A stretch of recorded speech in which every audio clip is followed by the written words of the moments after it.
There were two men standing in the ring. One was significantly larger, had a tattoo on his arm, and long hair. Standing in front of him was a smaller guy. The larger man's name was Daniel Kochi, nicknamed the Destroyer, and his opponent's name was Kwon Young-min. Eye contact was established between them. The referee, who was standing to the side, had already started the fight, and the look between the two men became more fierce and intense.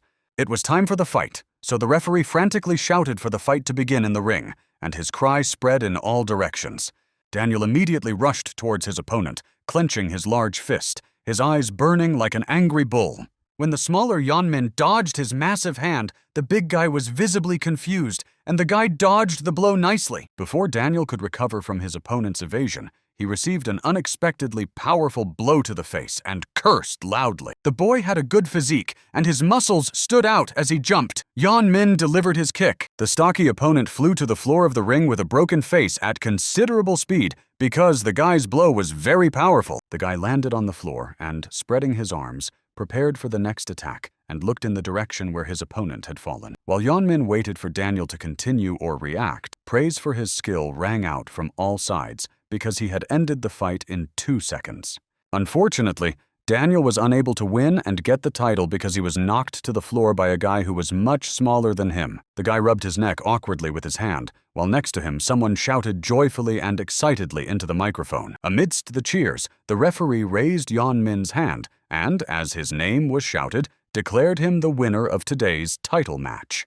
After the match, people with cameras approached the guy, including a good-looking journalist who asked him for an interview. He told her that he was very happy to have won, and that today was his day, but then unexpectedly announced that he was retiring. The television was in an uproar over the young man's statement, and the news broadcast his unexpected decision to leave the sport. Lying on the floor, Yeon-min watched TV and ate the contents of the package, surrounded by a soft sofa, pillows, and the comfort of home. He rested. He didn't really care because everyone would forget about him in a couple of weeks. Lazily popping a snack into his mouth, he decided that he was tired of fighting. The fights had really exhausted him, but even though he was already at home, he was bored and lazily rolled from side to side. His idyll was interrupted by a girl with long pink hair who frantically hit Yeon-min on the back, causing the poor guy's eyes to turn white. It hurt so much that the boy grimaced in pain and asked her why she did it. As it turned out, the girl did it so that he wouldn't be so bored and asked him to go for a walk and look for friends. Yeon-min was annoyed by the request to find friends and snapped that he had friends and didn't need to do that. The girl sighed sadly because she thought the guy was lying to her, but she still asked him to at least go to the gym and meet someone. Yeon replied that he was retired and too old to go and play sports. The girl was angry at this response and expressed her dissatisfaction that at 24 years old, he was already retired and proud of it. The guy didn't think it was bad and, striking a pose with a beaming face, said that he had defeated everyone he could and he could be proud of that. After that, he flopped down on the sofa and assured the girl that he never needed friends and would just sit there and relax.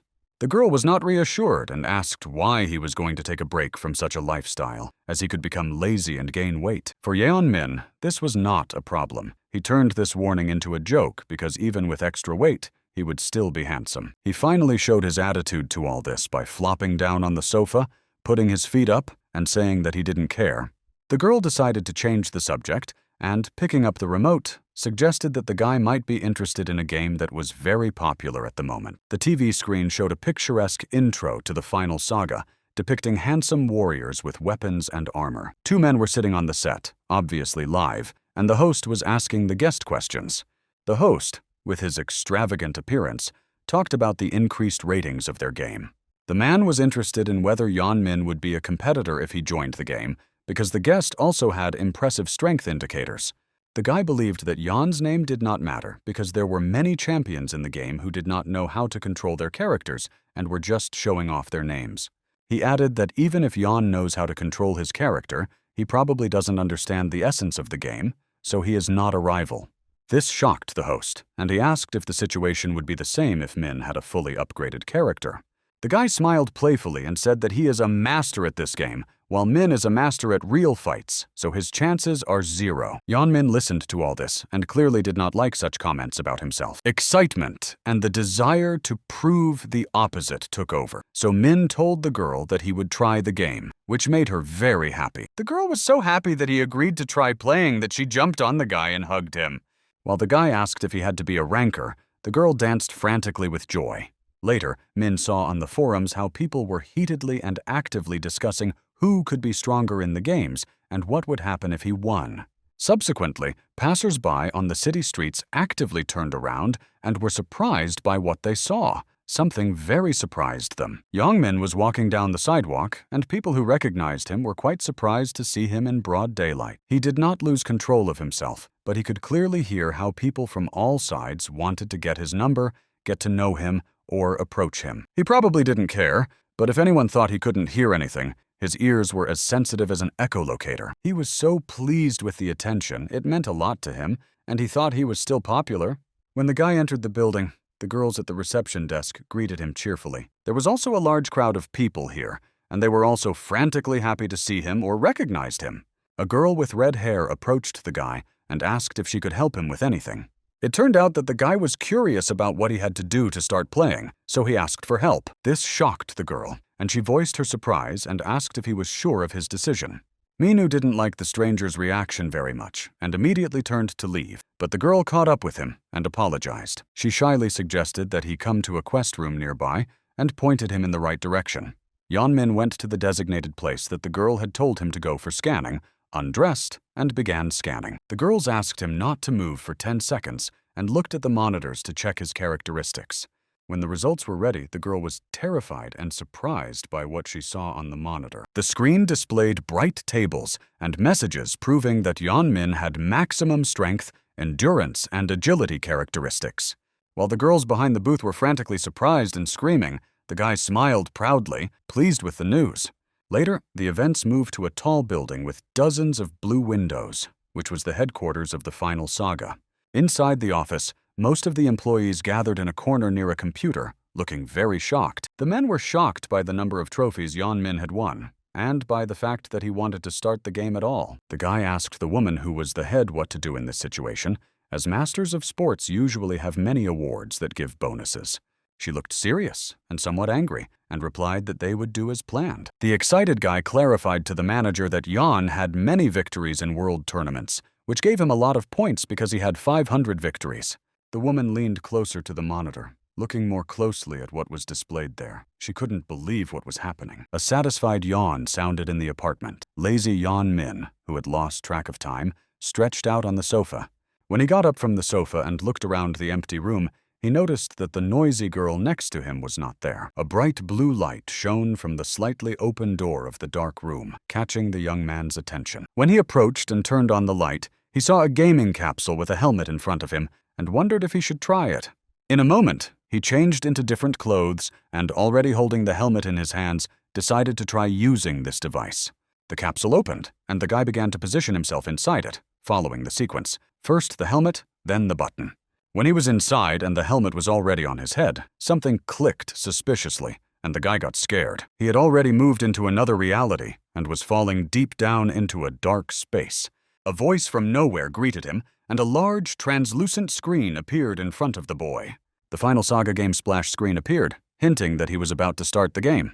When the system reacted to his presence, the boy began to receive dozens of messages from it, which made Min nervous.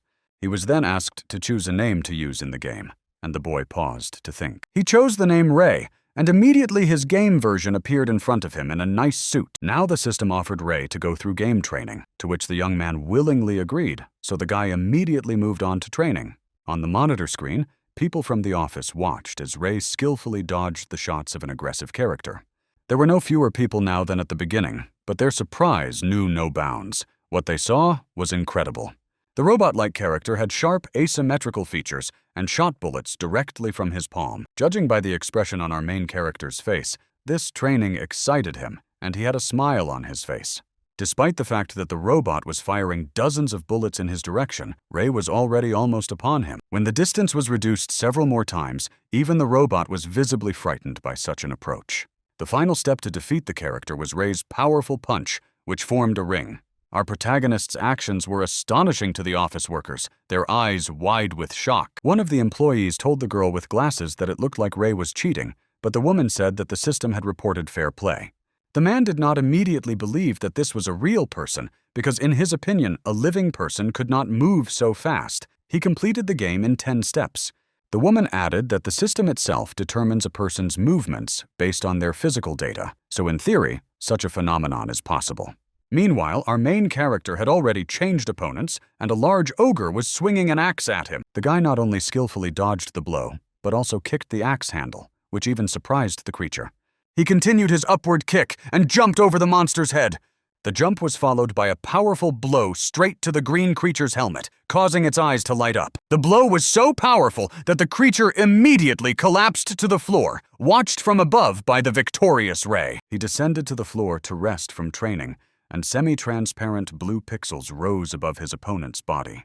The boy's impressions were moderate because, in his opinion, the training was not bad, but the opponent was weak. Time passed, and the boy trained with a Japanese samurai-like figure who had a sword that Ray broke. Then there was a bear that even looked cute, but that didn't stop the guy from delivering a somewhat indecent and unfair blow.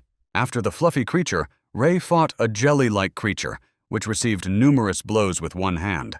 The blue creature couldn't withstand such blows, and by the end of the battle looked like a sad puddle.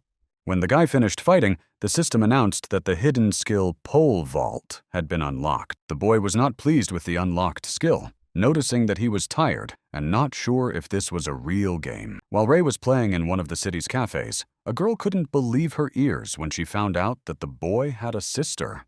The girl was sitting with her friend and telling her that her brother had started playing, to which her friend reacted enthusiastically and looked happy.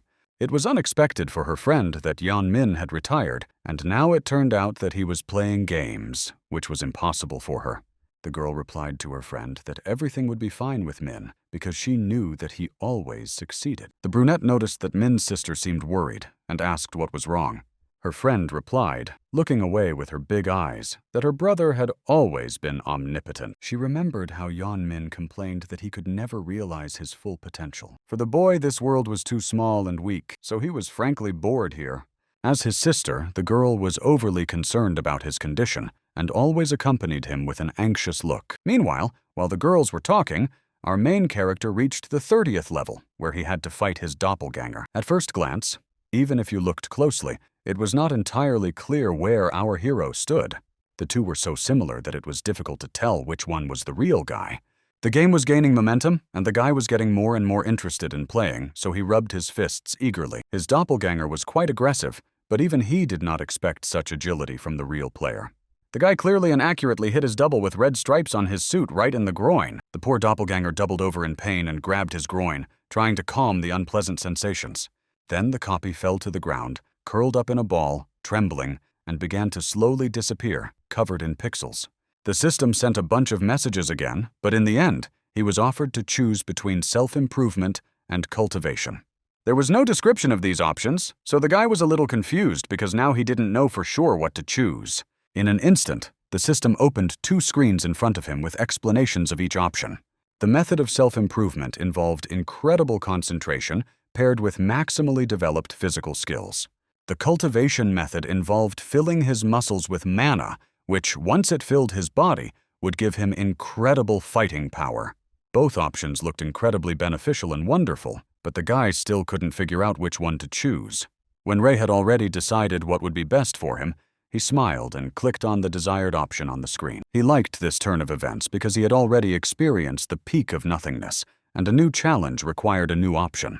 The system sent 2 messages saying that Ray had chosen cultivation and that his body would absorb mana, which frightened the guy. The result was immediate, and in an instant, the boy's body took on colossal proportions that he had never had before. The girls were still talking, and the friend was surprised why Sister Mina helped her brother, who had a lower level in the game. The girl did not understand her friend's surprise and said that she was just giving him advice on the game and teaching him the finer points. Although in reality it looked like a hurricane or chaos wherever Ryan was, the girl bombarded him with conversations. Her friend still didn't understand her concerns and said that sooner or later the guy would meet the monster and figure out how to deal with it himself. Sister Mina nervously said that even if that were the case, her brother wouldn't need much time to do so. She was right, because the guy was already delivering crushing blows to the giant foxes with his powerful legs. The animals looked quite aggressive and obviously wanted to attack the boy, but Ray quickly struck them. It was unclear how many foxes had received painful blows to their paws and stomachs, but the boy's face was satisfied at that moment. Once again, Ray was indignant at the lack of challenge in these tasks. These creatures were easy prey again. He was distracted from his thoughts by some strange sounds, and the guy looked in the direction of the source of the sound. Now these angry foxes, which had managed to escape from Ray, were attacking a group of other players who had weapons and armor. From the outside, it looked pretty good. The players were trying to defeat the animals, but something bothered Ray. He turned to the system, and a blue screen appeared in front of him with the necessary information. Among the pile of numbers and letters, he did not understand where the specific scores and indicators came from. The balance and development of his character as a player did not suit the guy, so he crossed his arms and began to mutter discontentedly again. He looked around and decided to continue along the strangely shaped stone mountain. He was not going to stand still. More precisely, he was not going to just walk. With a few jumps, Ray covered a considerable distance and found himself at the bottom of the cliff. Two players noticed this quick method of covering distance, and it surprised them greatly. Where Ray appeared, there was a dungeon, and this place was dangerous for players in general. Nevertheless, the boy was not concerned and headed straight for the center of this place along the stone surface. It is not surprising that the player was surprised by the young man's actions, because large wolves with red eyes were already waiting for Ray. To be more precise, they were blue wolves of the 25th or 26th level. The young man noticed a sharp change in their level, but that didn't stop him from getting into a fighting stance to attack. The wolves slowly approached the young man, surrounding him on all sides, growling aggressively and showing their aggression towards the stranger. Suddenly, in an instant, everything changed dramatically as the creatures desperately began to flee in the opposite direction. Something was happening behind Mina, so he turned his eyes fearfully toward the source of the sound. Above him stood an incredibly scary and tall bear, with spikes on its back and many teeth in its mouth. Although the boy was brave and courageous, he froze and stood still at the sight of such an uninvited guest. The bear opened its huge mouth and began to growl frantically and loudly. It was the Lord of the Wild Forest, level 35. The creature looked incredibly scary, but our main character did not lose his composure and took its appearance as a joke. The bear continued to growl frantically and rushed towards our main character, exposing its large claws. Deftly dodging the immediate danger, he disappeared from the bear's sight, but the bear did not have time to react and crashed into a wall. While the giant bear disappeared in a cloud of dust, the boy braced himself for the impact. The creature did not lose consciousness or strength from the collision, and in a moment, two red, angry eyes appeared from the dust. The beast immediately pounced on the boy, trying to grab him with both paws, but Ray escaped from its clutches again. He asked the system to search for weak spots, and in a moment, his eyes saw where to strike in the digital circle. Not only was he able to see the weak spot of such a surprisingly large creature, Ray rejoiced and prepared to attack. Such a large target was not a problem for the boy, so he was already standing in an attacking position with his fists outstretched. Meanwhile, the bear swung its large paw and almost hit the boy, who, fortunately, managed to escape again. No matter how hard the bear tried to grab his prey with his large limbs, he simply couldn't do it because the boy was so fast. Now it was Ray's turn to strike back, and he prepared to attack his furry opponent. Finally, the creature received the blow that our main character had been preparing for so long. The blow stunned the creature, and the bear began to stagger on his two paws, groaning. Our main character showed no mercy and struck him again, this time from the side, hitting him in the head. Gathering all his strength and fury, the boy shouted with all his might to deliver the final powerful blow. The next attack landed on the other side of the grizzly's head, delivered by our hero's fist. The final blow was a strong kick to the upper body of the giant, hairy bear. The creature was obviously in great pain because his eyes were glowing with rage. A high and large shockwave rose at the sight of the battle, and the fight between the boy and the bear was over. The system displayed numerous congratulatory messages in front of our main character, praising his incredible abilities. Immediately after reading the congratulatory messages, Ray's gloves began to crack and fall to the floor in pieces. Due to the loss of his weapon and protection, the guy felt anxious. He was sad to lose this thing. After the sadness came a phase of rejection. Our Ray had bought these gloves with his own money, and now they were simply gone. The bear's body now resembled a hologram, glowing with a bright blue light and shimmering with pixels.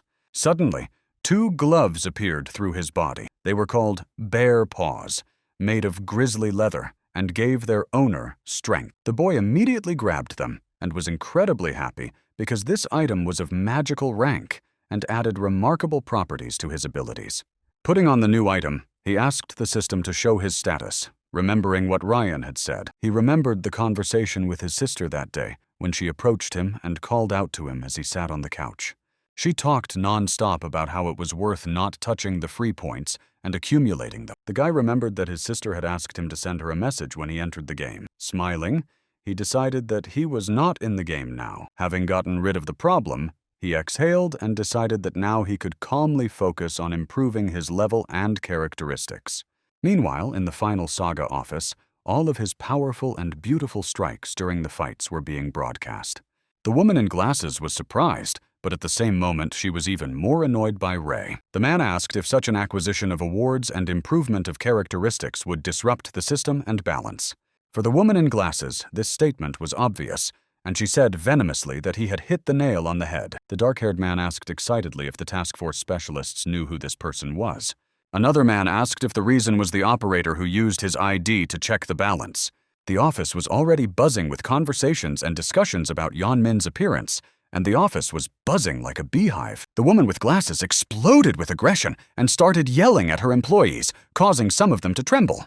She yelled for them to redo the report on this user. She was annoyed that there was a lot of work in the office and the situation did not look good at all. The woman was seriously angry and shouted that she would ask her boss all the pressing questions. Her employees were already holding her by the shoulders. She eventually calmed down when she was in her office and suggested that her colleague think logically. This young man was having a significant impact on the system, and it wasn't fair. She asked her colleague to keep a close eye on this new player and record all events. She was driven crazy by the fact that the player had obtained cultivation so easily, which is generally very difficult to do, and she did not understand what was going on at all. On the computer monitor, our main character was frantically chasing deer, and the animals looked frightened. Ray intended to cook bibimbap with them, which is why he was so persistently chasing the horned creatures. The events moved to the village of Beros, which was a place for newcomers. The place was protected by a high stone wall, and there were tents with shopkeepers at the bottom. A guard in a large helmet yawned lazily, even though he was supposed to be keeping a close watch. Hearing strange sounds, he straightened up sharply and raised his decorated spear, looking at the source of the sounds. Our main character was heading towards the village, looking cheerful and smiling easily, with new grizzly skin gloves on his hands. A stranger called out to him and asked the boy mockingly where he was from and where he had gotten such equipment. For some reason, the appearance of our men so amused these foolish characters that they made fun of him, not hiding their hostility. The guy who approached Min was probably ill-mannered or just rude, because he immediately asked him to lend him 10 coins. The bald man also approached and, laughing, asked for some extra items because, judging by Min's appearance, he seemed to have them. The boy's stress resistance was enviable because he simply exhaled, turned around, and walked away without saying a word. This so outraged these scoundrels that they immediately began to curse the stranger, calling him arrogant. From behind, the young man told them that, unlike them, he deserved these things, and had decided to play alone so as not to encounter such individuals. Suddenly, it dawned on the guy that he would need money and would have to find a job for that. Thanks to the system, he quickly found a guild of fighters and was already standing at its doorstep. When our main character entered the room, he saw a huge man standing in front of him with his arms crossed over his chest. He looked like an angry man and seemed dissatisfied with something. He asked the boy what he wanted. Min replied that he needed a job and hoped that this would not be a problem. The man's reaction showed that he was shocked. The man's behavior changed abruptly, and he immediately greeted him warmly, saying that the guest had come to the right place and was happy to have a client. Although his joy knew no bounds, he still asked the guest if he had come to the right place and if he was sure he had come to the right address. The young man became irritated and repeated that he wanted to work in this guild. He had the impression that this was not possible here. The man could not believe his ears, so he grabbed the guest by the arms and shouted, asking if what he was saying was true. He patted the young man on the shoulder and laughed, saying that a true martial arts connoisseur had finally come here and that he was at the right address. In a moment, they were standing in the middle of the room, and the burly man handed the young man a piece of paper across the table. The man suggested that in order to register with the guild, he simply had to place his palm on the sheet, and beautiful patterns appeared on it when he touched it. The man was extremely impressed when he deciphered the patterns and widened his eyes, realizing that the boy possessed cultivation. Min did not understand the man's reaction, but the man explained that he was very happy that his guest had chosen their guild and come to them. A table from the system appeared in front of him, informing him that Min had chosen the path of a novice fighter and that his main profession had been selected. Smiling, the guild owner handed him some books and asked him to choose one skill of his choice as a gift. Semi-transparent tables appeared in front of the guest, and it was clear that the young man was somewhat confused because he did not understand what skills were being referred to. The young man was somewhat disappointed that the skills offered were laughable, which explained why the place was empty. Min voiced his opinion about the skills and said that they were complete crap, to which the man began to frantically apologize.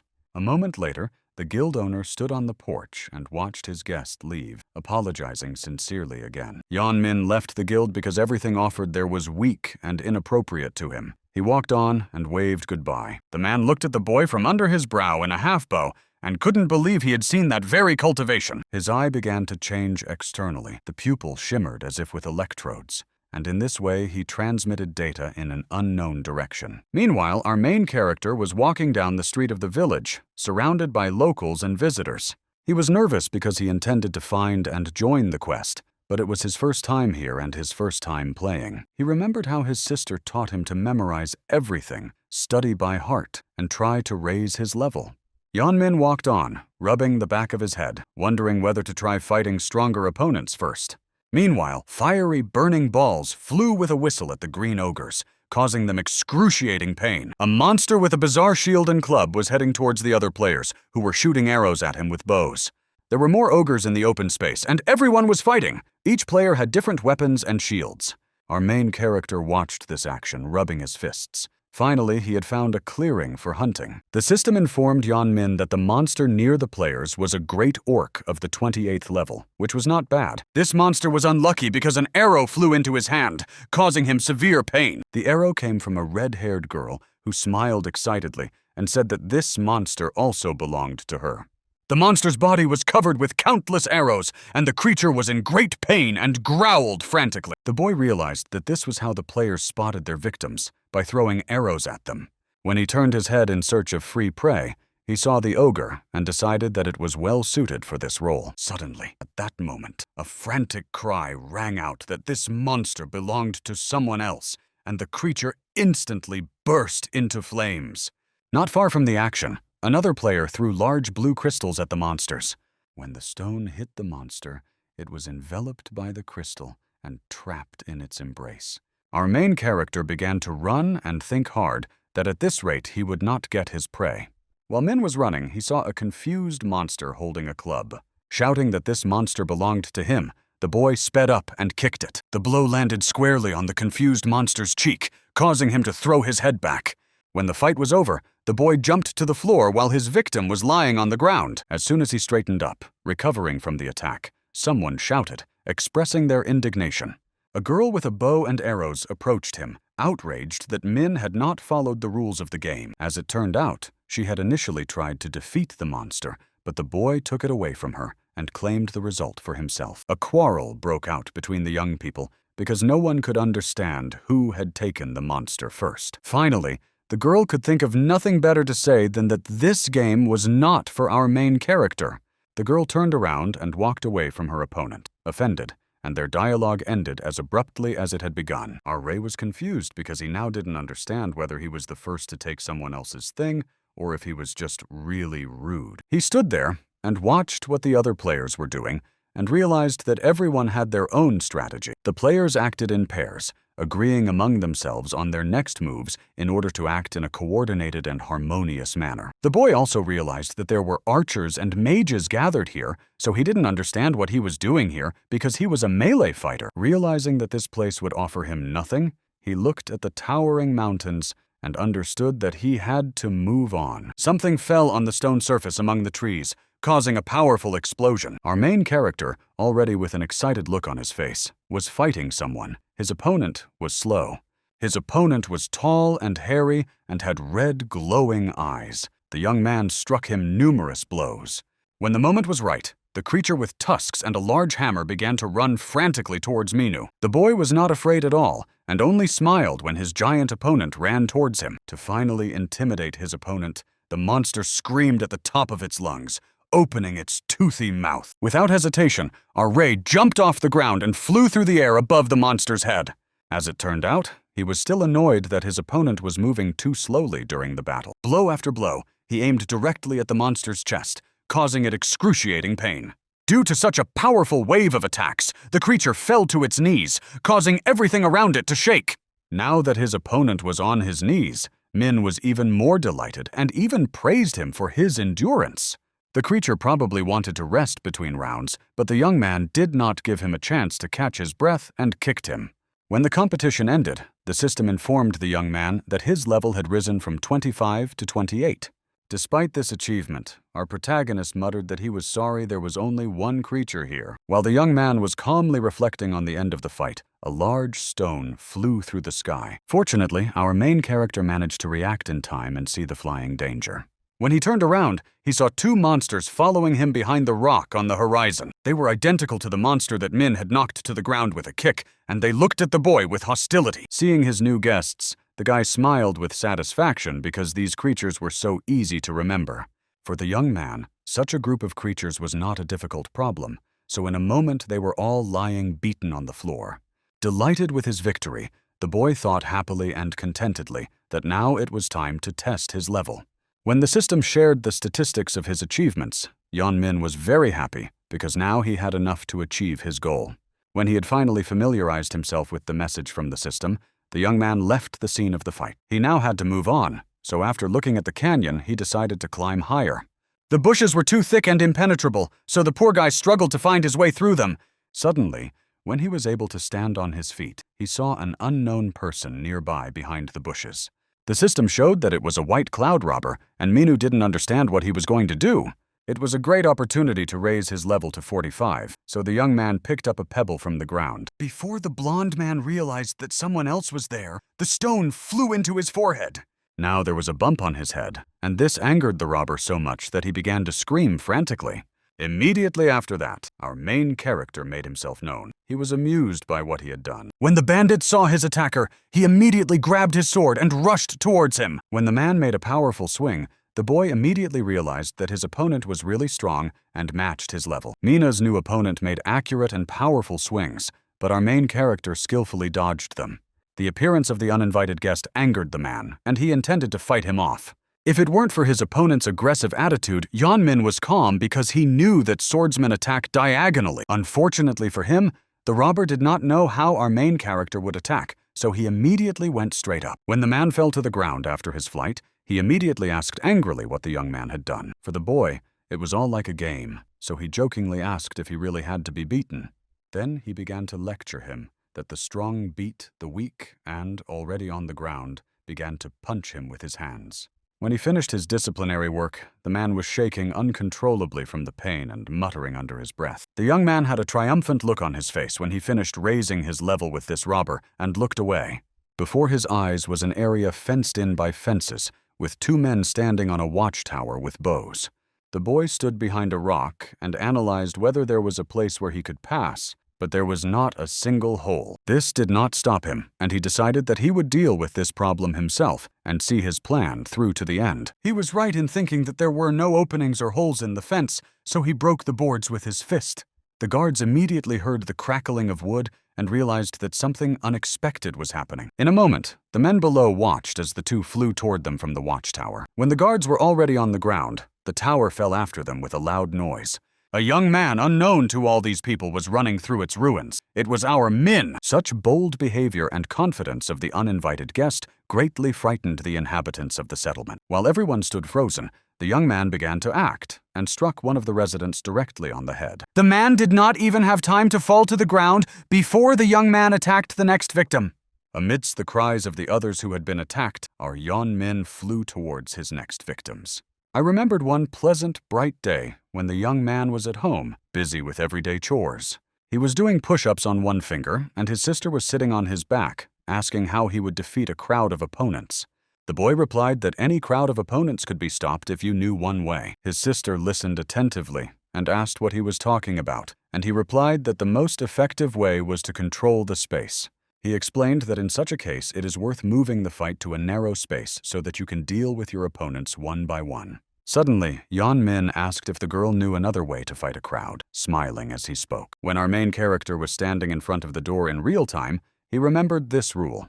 With one powerful blow, the terrifying and sturdy door flew open with a loud explosion. Inside the cave were more men who were just as shocked by the guest's appearance as the previous ones on the street. So, in order to defeat the crowd of opponents, it was necessary to defeat their leader, which is what the guy was doing right now. With one hand, he delivered such a powerful blow that the unfortunate leader flew high into the air. Then he turned to his henchmen, who stood with their mouths agape, watching their leader being beaten. Of course, there were those who wanted to defend themselves or retaliate for the damage done to their leader, and a man ran at the young man with a sword. With one skillful movement on one leg, Min spun around and struck several people at once. The men standing nearby received a powerful blow to the chin from the uninvited guest's foot. While his opponents were recovering from the attack, the young man fled under the stone wall. Suddenly, tongues of fire began to appear from the newly formed cracks in the wall, which frightened the young man somewhat. Immediately after that, a hand protruded from the wall with great force, right in front of the young man's face. In front of Yeon-min stood a new opponent wearing iron boots. In the hole in the stone wall stood a man who, at first glance, appeared to be quite huge, wearing armor and with impressive muscles. The blonde-haired man did not attack, but waited for the boy to strike first. The big guy spoke first and asked how long the boy was going to just stand there and do nothing, and Min immediately rushed into battle. His opponent did not lose his composure and immediately rushed towards him, trying to strike him with his huge shoulder. It looked terrifying, and our very brave protagonist was momentarily taken aback. The giant aimed his blow at the stone wall, after which there was an explosion, and pieces of stone flew in all directions. Thank the gods, our hero immediately ran away from the blow before the big guy destroyed the solid stone wall, calming his shortness of breath and fear. While hanging from a chain under the ceiling, it dawned on the young man that the narrow space was not to his advantage. Our main character decisively left his hiding place. In front of the cave lay the iron door he had knocked down. Opposite the cave, his great rival was already waiting for him, surrounded by other people with weapons. He expressed his surprise that Yeon-min was still there, as he had run away when he was hiding. The young man had already carefully thought out a strategy to defeat his opponent, and decided that he needed to use his speed. When the big guy was already yelling for him to attack, the young man luckily realized that their fighting styles were similar. He immediately went on the attack, and as planned, moved super fast, realizing that it would be easier for him to predict his opponent's movements. The moment Min approached the big guy, he saw that he was swinging his huge fist to strike. When the fist reached its destination, the young man jumped high into the air to avoid the blow. Our main character was very lucky because the blow was so powerful that it made him squint. After doing a triple backflip, he landed on his feet, leaning on his arm to avoid injury. This action made the big guy laugh so much that he said that now the boy understood that he shouldn't have come here. The young man was not going to give up and was determined to knock out his opponent. Looking into the giant's burning eyes, the young man was glad that he got what he wanted: adrenaline, fear, and emotions. The giant wanted to attack again because he didn't want to leave the fight unfinished, so he raised his fist again with a shout. His size sometimes did not matter, as the smaller Yeon-min skillfully dodged his blows. When he bent down, he was able to deliver a powerful blow from below to his large arm. Immediately after that, he began to pick up speed, heading straight for his opponent. Without giving him a chance to regroup or understand his next move, he delivered a powerful blow to the giant's chin with his foot. No matter how powerful the blow was, it did not stop the giant, and he used the earth-shaking technique, which sent the young man flying into the sky again. The man's face darkened with rage. He was very irritated by this uninvited guest with his boldness and persistence. Now he decided to pick up speed and strike his small opponent at full speed, running towards another watchtower. Now he raised his two large arms to strike, threatening that the boy would soon be drinking through a straw as a result of the blow. Unexpectedly for the young man, the giant changed his direction of movement, which greatly disoriented him. Anger and hatred transformed this man into a real monster who mercilessly wanted to finish him off. The next trick was a shockwave that was aimed a little poorly and passed by the boy's ear, who froze in horror. He blocked the wave with both hands, but biting his lower lip, he realized that he couldn't take it anymore. The young man winced from the shock or pain, dodging the possible consequences. Unfortunately, he was not spared injury, as he could not move his left arm, which he was holding to ease the pain. Unfortunately, there was no time for consolation, because he was already surrounded by people of normal height, but they were armed and dressed in armor. When they were about to attack, a cry rang out from behind, and the giant told them to back off from the boy. He wanted so badly to finish off the uninvited guest himself that he shouted at them not to interfere and to leave him alone. Now only the giant stood before the boy, and he told him that it would be better to fight together, but he understood his choice.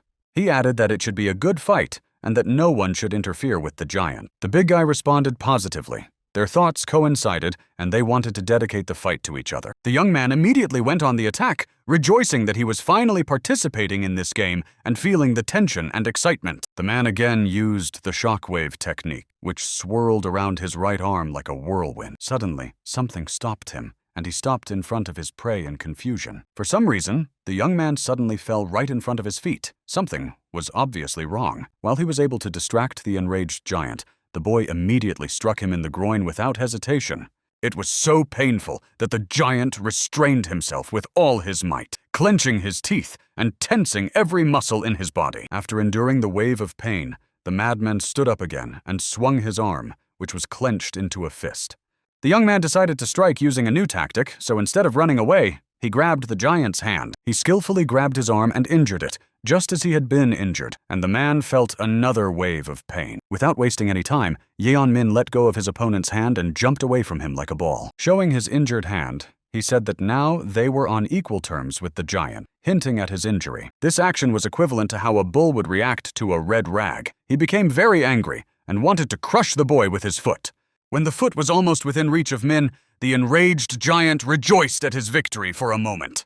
But here too he was one step ahead, kicking him again in the chin. Despite his small stature, our protagonist was still able to reach the man's chin. This time, the blow did not go unnoticed, because the big guy now had his teeth knocked out, which flew away in pieces. Now he was able to defeat him because the giant fell flat on his back with a thud and was knocked out. The defeated man's accomplices stood there, unable to believe their eyes. They couldn't believe that this could have happened to their boss. This victory was truly joyful, and the system immediately began sending a bunch of messages. Another gift in honor of the victory was the instant recovery of his injured left arm, which was now whole and unharmed. The body of the strong man looked like a hologram, and a mysterious box rose above him. The young man assumed that this prize could be legendary. While the young man was receiving awards for his desperate victory, the men around him whispered about whether they should take revenge for their boss. Youngman had the prize in his hands and tried to escape from this crazy place. The defeated leader's friends had no intention of letting him go, so when they saw him running away, they immediately tried to stop him. The young man quickly chose his route and ran away among the debris of metal, stones, and boards. The men stood and shouted but did not dare to run after their new enemy, so they stood and glared angrily at his back. Some time passed, and a fist in a red glove was already flaunted in front of the unknown man's face. The men were knocked down by the shockwave and were quite shocked. This chaos was caused by our main character, who was throwing men around with his bare hands. Almost nothing remained of the peaceful and intact settlement. Much had been destroyed. In this way, Yeonmin explained to his sister how to control space correctly in order to win. He added that it was necessary to move the fight to a narrow space where it would be possible to deal with each opponent one by one or in small groups. Now he did not give up, and felt elated and excited, and pointed his finger at his opponents to attack him. They obediently did what the uninvited guest asked, and, grabbing their weapons, rushed into the attack. The plane ended abruptly, and the river fell down, forming a waterfall that splashed merrily. On the bank of the same river, under a tree in the shade, Yeonmin stood and looked where the water fell, and disappeared from view. He was looking for something because he was looking around and turning his head in different directions, as if he had arrived at his destination. He held in his hands the prize for defeating the leader of the bandits, a map that pointed to an unknown place in the mountains of the White Cloud. This map led our main character to this very waterfall and indicated that he had arrived at his destination. He wanted to check something with the system, so a semi-transparent blue screen immediately appeared in front of them. He was not yet at the place where the map had led him. He had to climb to the very top of the waterfall, which he was not thrilled about. He walked over the precipice and muttered that in movies there is usually a cave behind a waterfall, and this path made him nervous. No wonder he was worried. One wrong move and he would fall straight into the water below. Plunging into the light blue water, he sank to the bottom, surrounded by air bubbles. Suddenly, the system reported that the test had been activated when the card fell into the water. He instantly teleported to another place and was suddenly blinded by a bright white light. He covered his eyes with his hand. The boy stood in a stone-paved circle in an unknown place with no one else around. The system displayed a sign in front of the boy's face informing him that the second phase of the test had been activated. While Yan Min was analyzing the information presented to him, someone stomped loudly behind him. When he turned his head, he saw unknown creatures with red eyes standing in front of him. In any case, they were hostile. When the system displayed another message and asked him to pacify the animated puppets, they were already running towards the young man. The test began too quickly and without warning, so the young man was visibly nervous. He was still on his knees, and the wave of emotions and excitement made him feel sick. As soon as he felt better, the boy began to fight off the puppets, not knowing when they would end. He was surrounded by even more of them, and he understood that he had no choice but to finish them off. Another puppet received Yan Min's signature blow to the chin, which stopped it for a moment. From such blows, the doll fell to the floor on its back, unable to control its limbs. The number of opponents made the boy anxious and angry, as there was no respite from the attacks. Already angry, Yan Min hit the doll in the chest, gritting his teeth and gathering all his strength. For a moment, it seemed that he had succeeded because the puppets began to fall apart. But unfortunately, it was too early to rejoice, because all the pieces they fell apart into stuck back together, and the puppet stood intact. Once again, Yan Min was faced with a multitude of puppets, and Min thought that to pacify them, he had to destroy them. But he was wrong. The system signaled that a visual test was coming when a doll ran at the boy. When the young man looked at the puppet's stomach, he realized what the system meant. It was the creature's weak spot. Now the system announced that the third phase of the endurance test was underway, and his body was overcome with indescribable pain. The young man grimaced and endured the unpleasant sensations with all his strength, guessing that this was the test. There was no choice, so the boy again went on the attack against the creatures, of which there were still quite a few. Suddenly, the system displayed a scale of life and magical energy, and the young man realized with fear that they were running out. The situation was getting out of control because his vital indicators were running out and his opponents were not going to stop. While the puppets mercilessly attacked with great numbers, Yan Min thought that he had to hold out until the end. Time passed, the number of puppets remained unchanged, and his life indicators were rapidly and treacherously falling. The puppets attacked from all sides, even jumping from above to confuse him. The smile on our main character's face slowly faded because the situation did not change, and he continued to deliver futile blows. He had 5% of his health left, and the young man was already tired of fighting. It all seemed like a senseless and endless game of puppets, attacking, and nothing changed. He grabbed the next doll by the head with his hand, which was in a red glove, to deliver a more accurate blow. Then he hit it so hard that the puppet's head split in half. Throwing away the remains of the annoying and disgusting puppet, he jumped away and landed on the ground. This was the last action, after which the system announced that the second phase of the test was over, and the boy smiled. Now, after such a brutal battle, Yan Min returned to the place where he had appeared and met his opponents. Suddenly, he realized with incredible joy that the pain that had tormented him was gone. Now the system informed him that many of his characteristics had increased 5-fold. This made the young man very happy, but he was even more pleased that the pain had stopped. He stopped nearby and saw a blue ball among the destroyed puppets. He glanced indifferently at the ball, picked it up, and suspected that it was loot from the puppets. Suddenly, the ball burst, and the boy stood there with his mouth open, watching. His precious hands, which he had received in battle with the grizzly, glowed orange. The gloves remained in place, but a milky mist swirled around our main character. An unknown girl began to appear in front of him, who was also wearing gloves, had a cloak, and short red hair. When the teleportation was complete, she smiled sweetly and greeted the boy. The poor guy didn't understand whether she was a guest or an enemy, and immediately lunged at the girl with threats. The young man jumped back, and the girl did not understand why he would start a losing battle when there was such a gap in their abilities. She assumed that the guy was some kind of lunatic and watched as he ran towards her at full speed. She laughed and said she understood that the battle was difficult, but they needed to discuss something. The girl exhaled, kicked the floor hard, pushed off, and rushed forward with a sly smile. With her powerful jump, she spun our Min around as if in a whirlpool.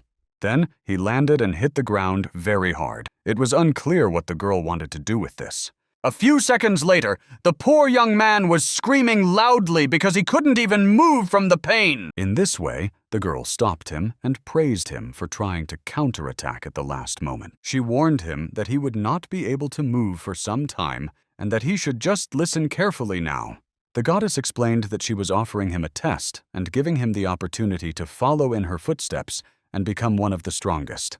She held out her hand as a sign of probable agreement, expecting a positive response, but the young man looked at her suspiciously. The system clarified that this was an offer from the goddess of war and that it was a quest, and now she was waiting for his answer. This was unexpected for the young man, and he just sat and stared at the system's screen, looking confused. The goddess waited patiently and said that she was still waiting for a response to the offer.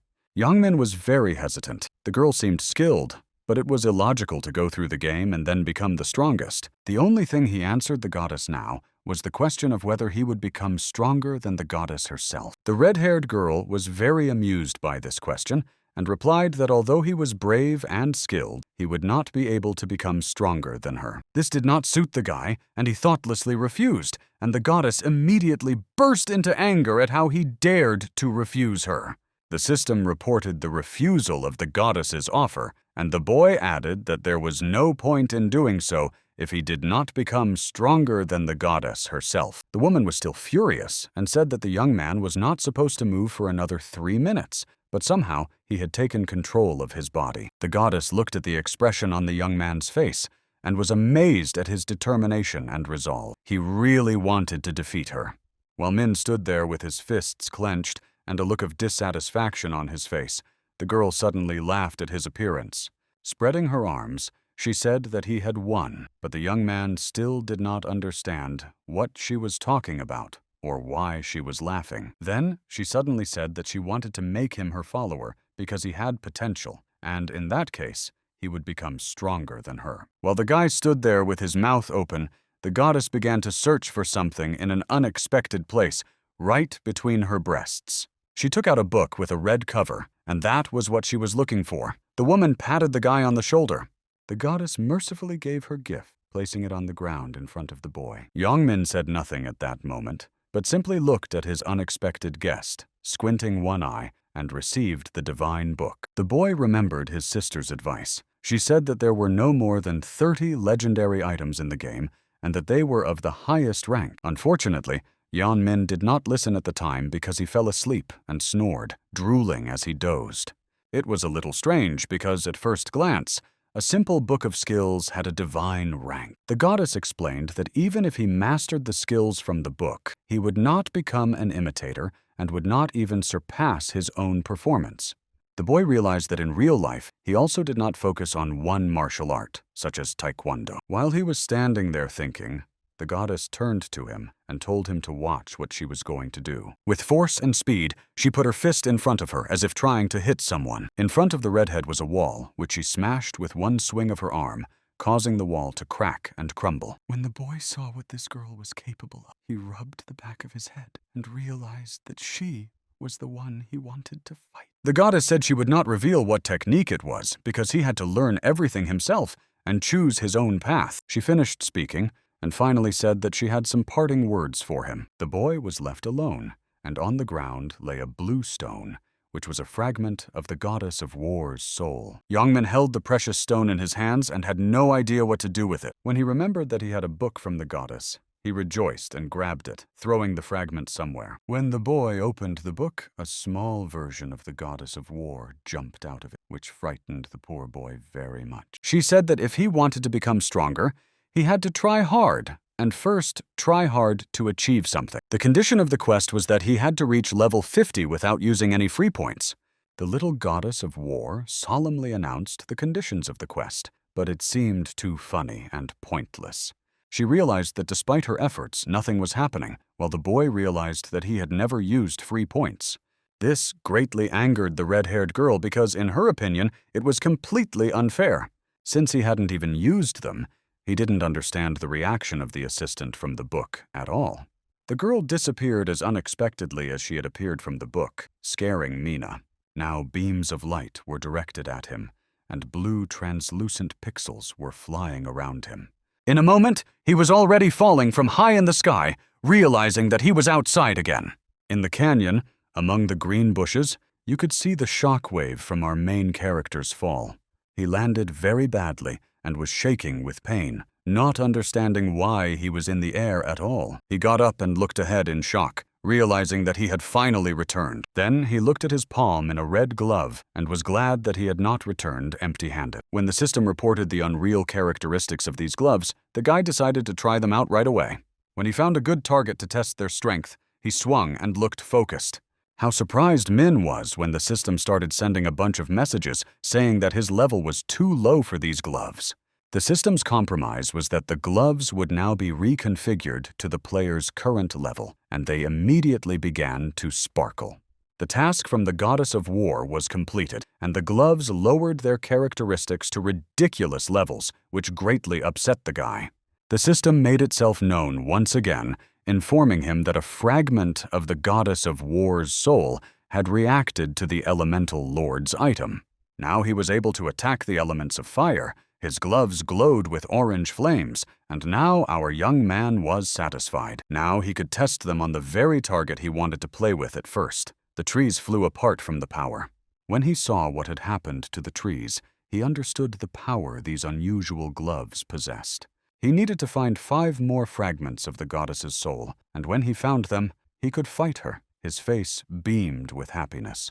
He also remembered that some of his characteristics had improved and decided to test them later. He stood by the waterfall again and looked at the water. Now he decided to leave this location. The task was complete. While the young man was exploring the game areas, the airport was filled with people, each busy with their own business. His sister Mina was there, and they talked on the phone, and the young man asked her for some money and items. The girl was impressed that he had come to the newbie zone in a week and that he really liked the game. She came up with an idea and decided to write to him in the game chat, picking up her phone again. The girl's name was Rachel, and she wrote a bunch of messages to her brother, but when he said he had received a natural boost, she was surprised. Rachel's assumption that her brother was at level 30 was wrong because he wrote that he was at level 50, which shocked the girl. The girl praised him and promised to send him items and money, and when the guy asked how to use the free points, she couldn't believe her eyes.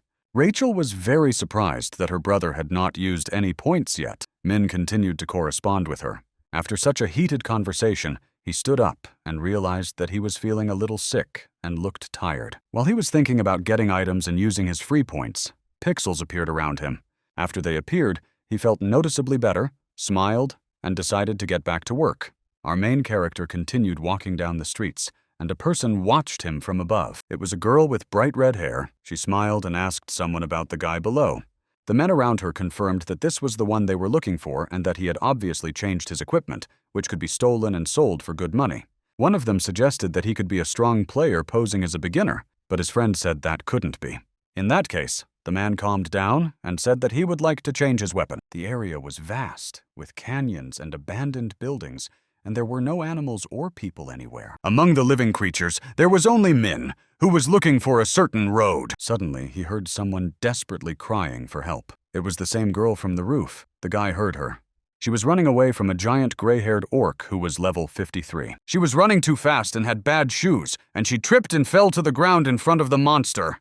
Having had a bitter experience, Min hesitated a little about whether to help so that he would not be accused of stealing the mob. Still, he decided to help, approached the girl, stood in front of her, and told her to hide immediately. The size of the angry orc was impressive. He held a large, sharp axe in his hands and had massive fangs and muscles.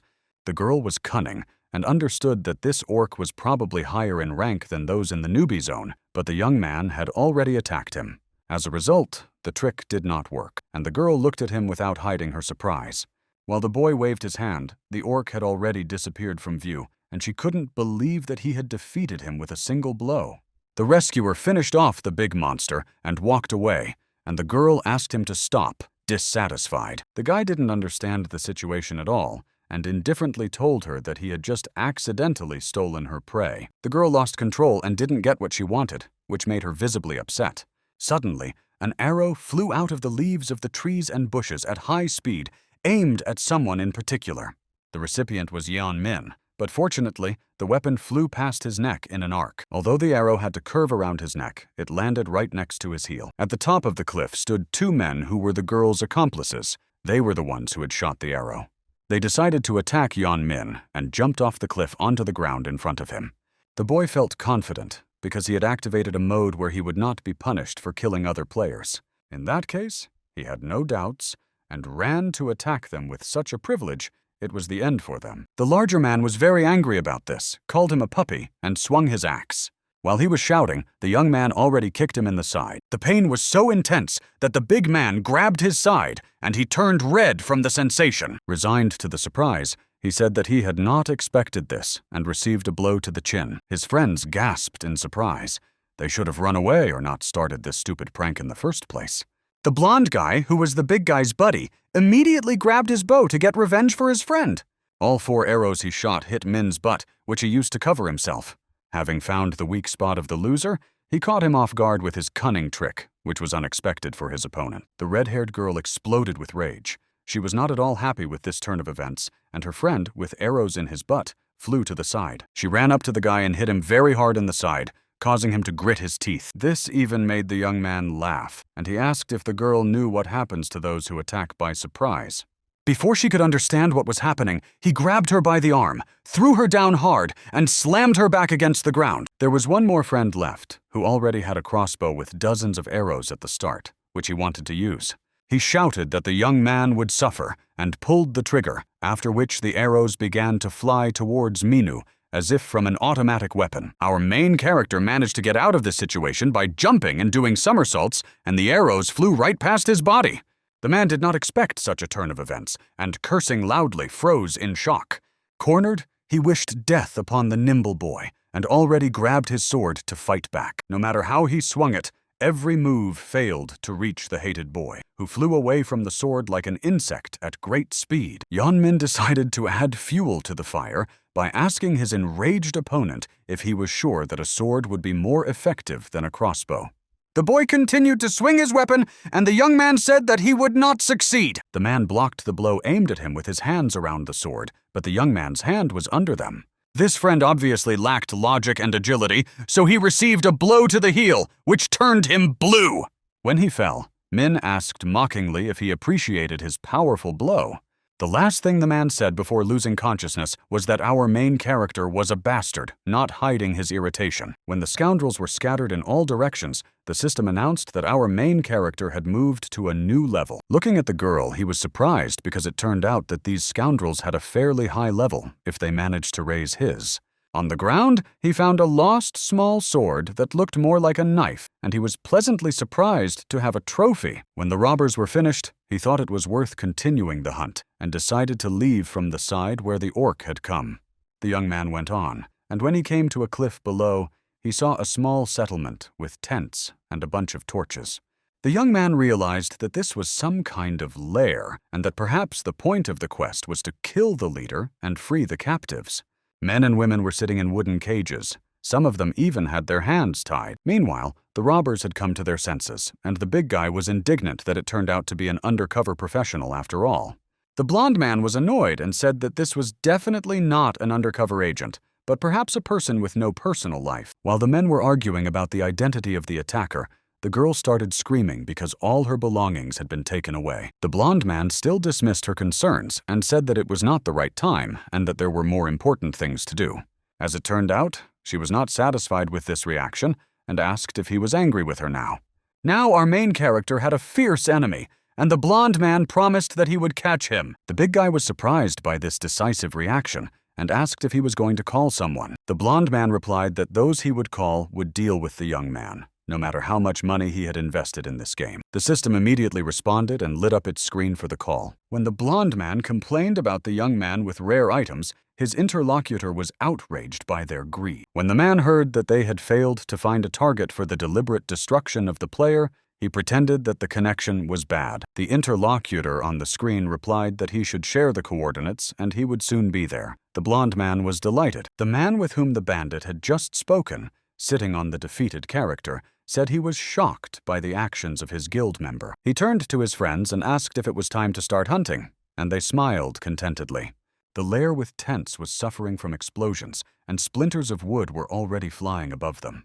The orc, who was drinking something from a wooden mug, immediately heard a strange sound and began to listen to it. The source of the sound immediately began to destroy his tent and break the wooden fastenings. All this was done by Yan Min, who mercilessly destroyed tents, broke boards, and tore fabric. He left ruins behind him, and the orcs inside the tents could not get out and begged for help. Just a moment ago, this lair was silent and intact, and now there were only broken tents and crippled inhabitants of the settlement. When the orc who was drinking from a mug stood up and started screaming, he immediately felt a powerful blow to his cheek.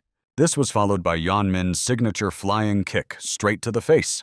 The creature was knocked out for a moment and rolled his eyes from the surprise and the blow. Similar creatures still lying under the rubble of tents watched in amazement, their mouths agape. Suddenly, the two found the courage to threaten the boy, saying that if he didn't stop, they would do something to him. The young man believed that they would not be able to stop themselves and began to beat and trample them with his feet. Another orc was unexpectedly hit by an arrow that entered his shoulder, and he screamed in pain. The other creatures suffered the same fate, and unknown assailants began to shoot them with arrows en masse. The young man looked at the wounded orc next to him and realized that there were no archers in the settlement. When all the creatures fell silent and fell to the ground, a group of other players was already walking towards him. He was greeted by a group of men who had come here at the request of the robber. They stood in front of the boy and began to mock him, although their praise was more like ridicule. Our main character looked at them, and I saw that their eyes were glowing red. He guessed that they were in RC mode, although they did not come with good intentions. They stood there and did nothing but laugh. Min thought that they were afraid. He also realized that the players were at level 69, which was the maximum level that could be achieved near the village of Beros. The boy hesitated because he himself was level 52, but there was hope for free points that would increase some characteristics. This gave him a lot of motivation. So the young man smiled and decided to give those 5 scoundrels a piece of his mind. The young man was already getting into an attacking stance while the group of players mocked him insolently. One of the men jumped up and was already pulling the bowstring with an arrow to hurt the young man. The leader of the group of scoundrels mockingly warned him to be careful, but the archer said he would quickly deal with this weakling.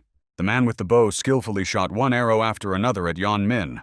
The boy was born under a lucky star because none of the arrows could harm him. They flew past him as if he were invisible. He even managed to find the right moment to punch the brave man in the jaw.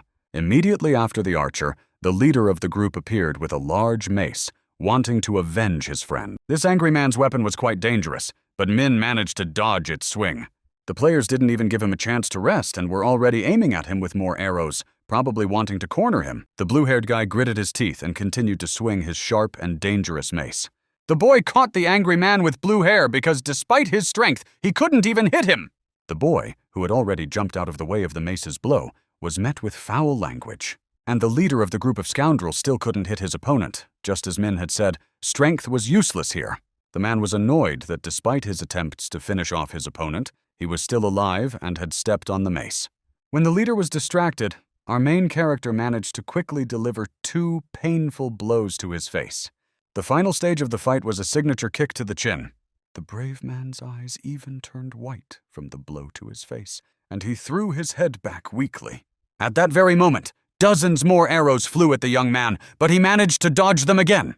The man with the bow and arrows turned sharply and asked if his colleague was okay. The leader was sitting behind him, recovering from the beating, and the archer realized that he would not be able to stay there for long.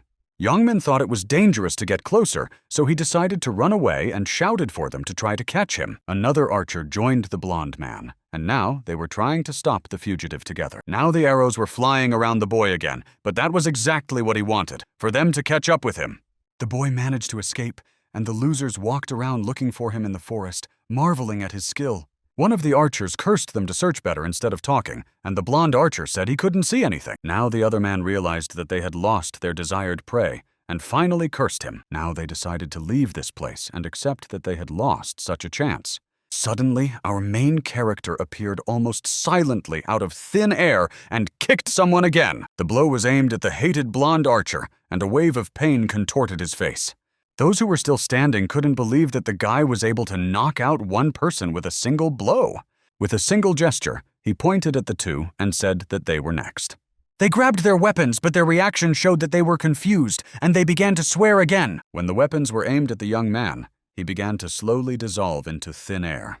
This shocked the two archers again, and one of them suggested that the young man had used his ability to become invisible. One man with an unspeakable vocabulary shouted that now the young man could appear from any side. Meanwhile, the young man hid in a tree, and now he had the upper hand in the battle with the bow, and, having the equipment, he was stronger. He was indeed right, because the boy really attacked them unexpectedly from an unexpected point. He once again used his signature move to knock his opponent to the ground. Once again, bad words were directed at the young man, but he was already heading for the second man who was drawing his bow. He struck slightly lower than usual, not in the face but in the chest, but it was no less painful. The archer fell to the ground, and Yeonmin fell on top of him, taking his bow. Then, when there were no more obstacles or auxiliary weapons for defense, the young man clenched his fists. He had no pity for this friend, and hit him right in the bridge of the nose. The archer no longer defended himself and spread his arms to the sides, while the young man punched him in the face. The young man had to flee from the barrage of arrows again, but he managed to save himself by doing a somersault. Looking at the criminal, he thought that he had almost found himself in a dangerous situation. Suddenly, something strange enveloped his body. He couldn't move at all and just stood there. The evil archer laughed and asked if he thought he would just stand there waiting to be hit in the face. The young man still did not move, and the man explained that this skill was called shadow paths. Realizing that he couldn't use stealth against the novice, he decided to rely on his strength. The archer began to laugh at what he saw, because even a novice knew that it made no sense. The man called him a smurf, which surprised the young man as much as it did the man. The man was surprised, and the boy thought that this guy was not a smurf and was a dangerous player. The archer added that he would destroy him now while he was still green, smiling slyly. He pulled out a piercing arrow and said that he would destroy him until he left the game for good. As promised, dozens of arrows flew straight at his face. Memories of a movie where men were dressed in cloaks and hats for a duel came to mind. Rachel was watching TV and asked her brother, who was flexing his muscles, if he could dodge the shot. When he heard his sister's question, he agreed without hesitation and said he would explain everything now. The young man said that you need to know when your opponent is going to shoot, and then you can dodge the shot. The boy was right, because the archer, who had aimed well, still missed, and was angry because of it. The man launched a rain of arrows, but luckily the system now said that shadow paths no longer worked. This was very timely because he was able to escape several well-aimed arrows and avoid injury. The boy was already running to attack his opponent in return, but the man smiled suspiciously. He shouted the command to take him, and a huge gray, angry wolf appeared above the boy. While the heavy creature flew toward one point, the boy ducked and ran right under it. Now he ran towards the archer again and shouted that he should not even dream of catching him. The cunning archer miscalculated his strategy again, because the young man fell into a trap that was large enough to fit even a bear. It was very painful, and the young man grimaced in surprise. The man was already happily celebrating his victory and said that all that was left was to get the boy. Not only was he trapped, but a wolf with claws and teeth was flying at him again. The man again gave the command to harm the young man, which made him even more angry, and he bared his sharp teeth even more. What the archer, who had triumphed prematurely, saw shocked him so much that he opened his mouth. The wolf's large body rose into the air from the accurate blow to its stomach by Yeonmin. He was still standing with one foot in the trap that had clamped onto his skin, and with the other, he was beating the creature. The man was so shocked that he grabbed his bow and arrows again. Once again, the annoying arrows flew past the young man and landed behind him. This annoyed Min so much that he promised to tie the archer's hands and feet. Now the bold and courageous man screamed in fear and pain and flew high above the ground from the shockwave. It was caused by our main character, who frantically and defiantly punched him under the legs. It was a technique involving fire, and now his opponent was powerless and unable to use the shadows. He had already stopped the archer, but the wolf had come to its senses and attacked again. Calling the creature a break, he smiled and swung his fist again. Only the archer, who did not expect this, was hit, not the wolf. The blow was so lightning fast that the bow was still hanging in the air while the wolf flew at the lying scoundrel. While the owner was knocked out, the wolf began to slowly dissolve into the air and become transparent like a cloud. Our main character looked frightened and tired, and was glad that, fortunately, he had survived. He stood in a clearing among tall trees, surrounded by the daring archers and their friends. A blue screen appeared in front of the boy, and he concluded that these people's abilities were not as bad as he had thought. He remembered his sister's advice. After reaching level 70, items do not drop from newbies. The young man realized that he could cope with experienced RC players, and behind him, the arrogant leader came to his senses. Hearing an unfamiliar sound, the young man turned around and saw a man standing there, steam coming out of his mouth with rage. He saw that all his guild members were lying scattered, beaten, and defeated on the grass. Now, with his level increased, our Min could fully enjoy his revenge and give this arrogant man a beating. When the man realized what he had gotten himself into, he turned pale with fear and only groaned in response. Soon, a beautiful city with incredible architecture that delighted the eye with its colors appeared before us. Yeonmin walked through its streets, surrounded by these colorful buildings and people in different clothes and weapons.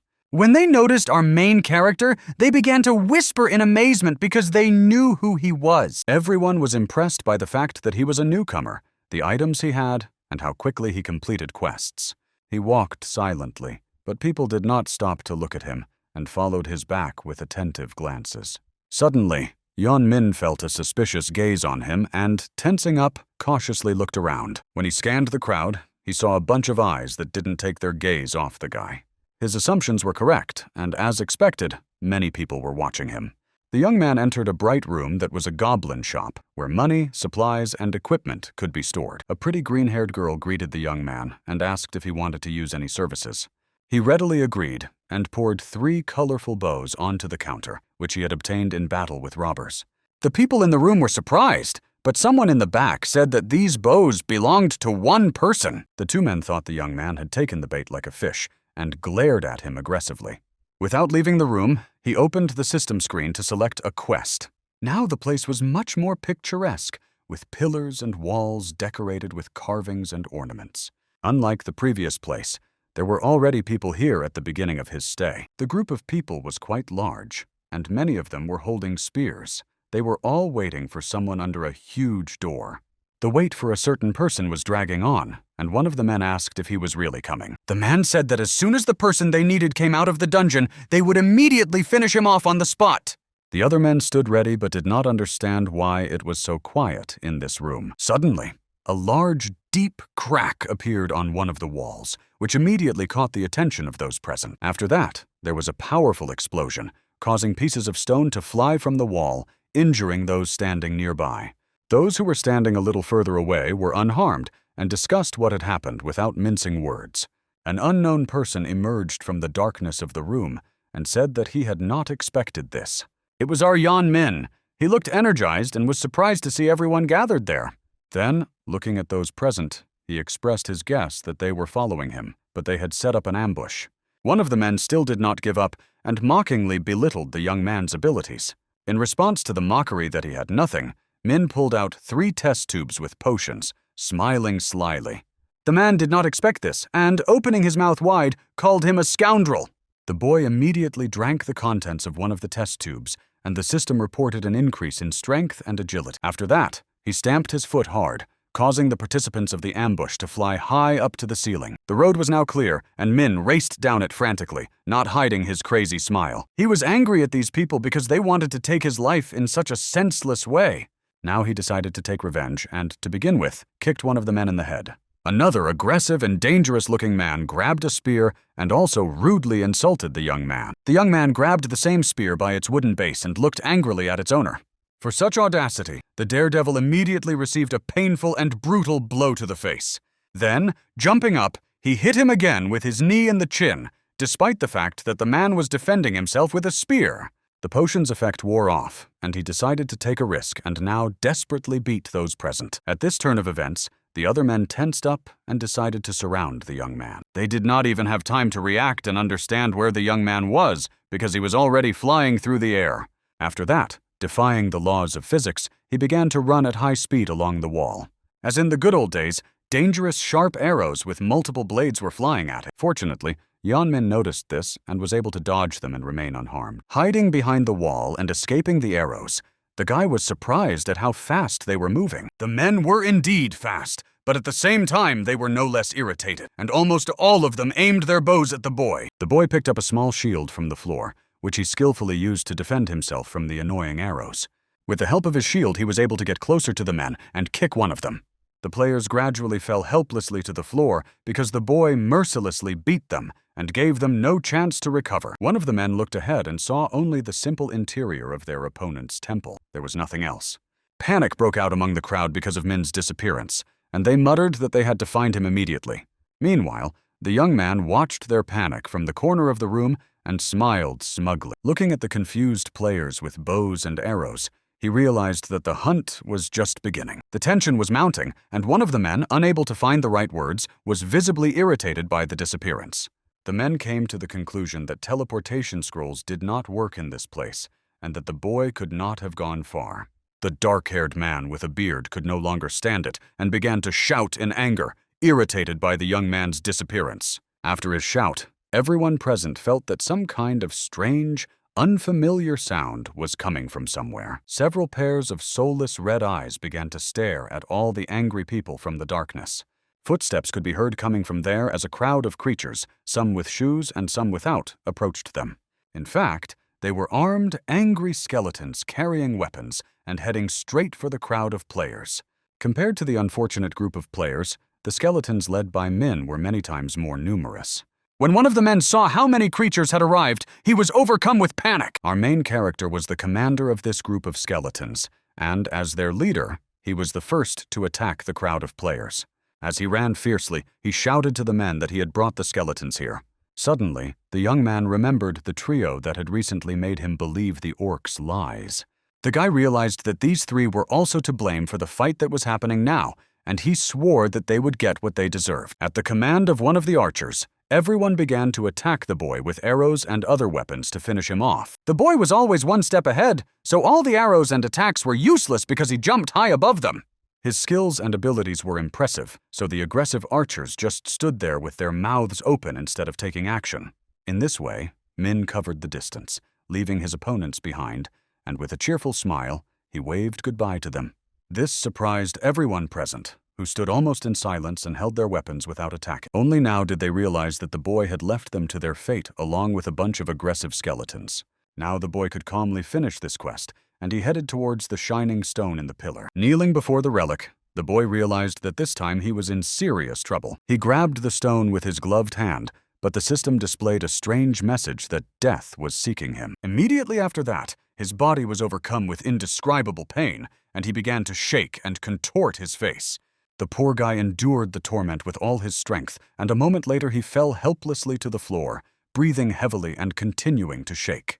The system informed the boy that he had absorbed pure death energy and could now use elemental attacks. Realizing that the quest was not yet complete, he left the center of the temple with one powerful leap. While he was teleporting to the picturesque city, an error occurred in the system, and he was added to the legendary quest. The boy shot through the air and sky like a blue lightning bolt and headed for the pavement to land. Although he flew towards this place at super speed, he landed quite neatly and unharmed. As soon as he came to his senses, he felt that his whole body was still in great pain. He felt that someone was standing right next to him, watching him, and he turned around in fear to look. There were men in armor standing there, and among them was a man who looked like a samurai with a sword. He lifted the visor of his helmet and said that he was Rotun, the leader of the village guards, and that he had a question for him. The appearance of these guards shocked and surprised the young man, and he only frowned at his request. A little later, they were sitting in a tavern at a table with other armed and armored men, when those present heard that the boy had confirmed his passage through the labyrinth of the dead.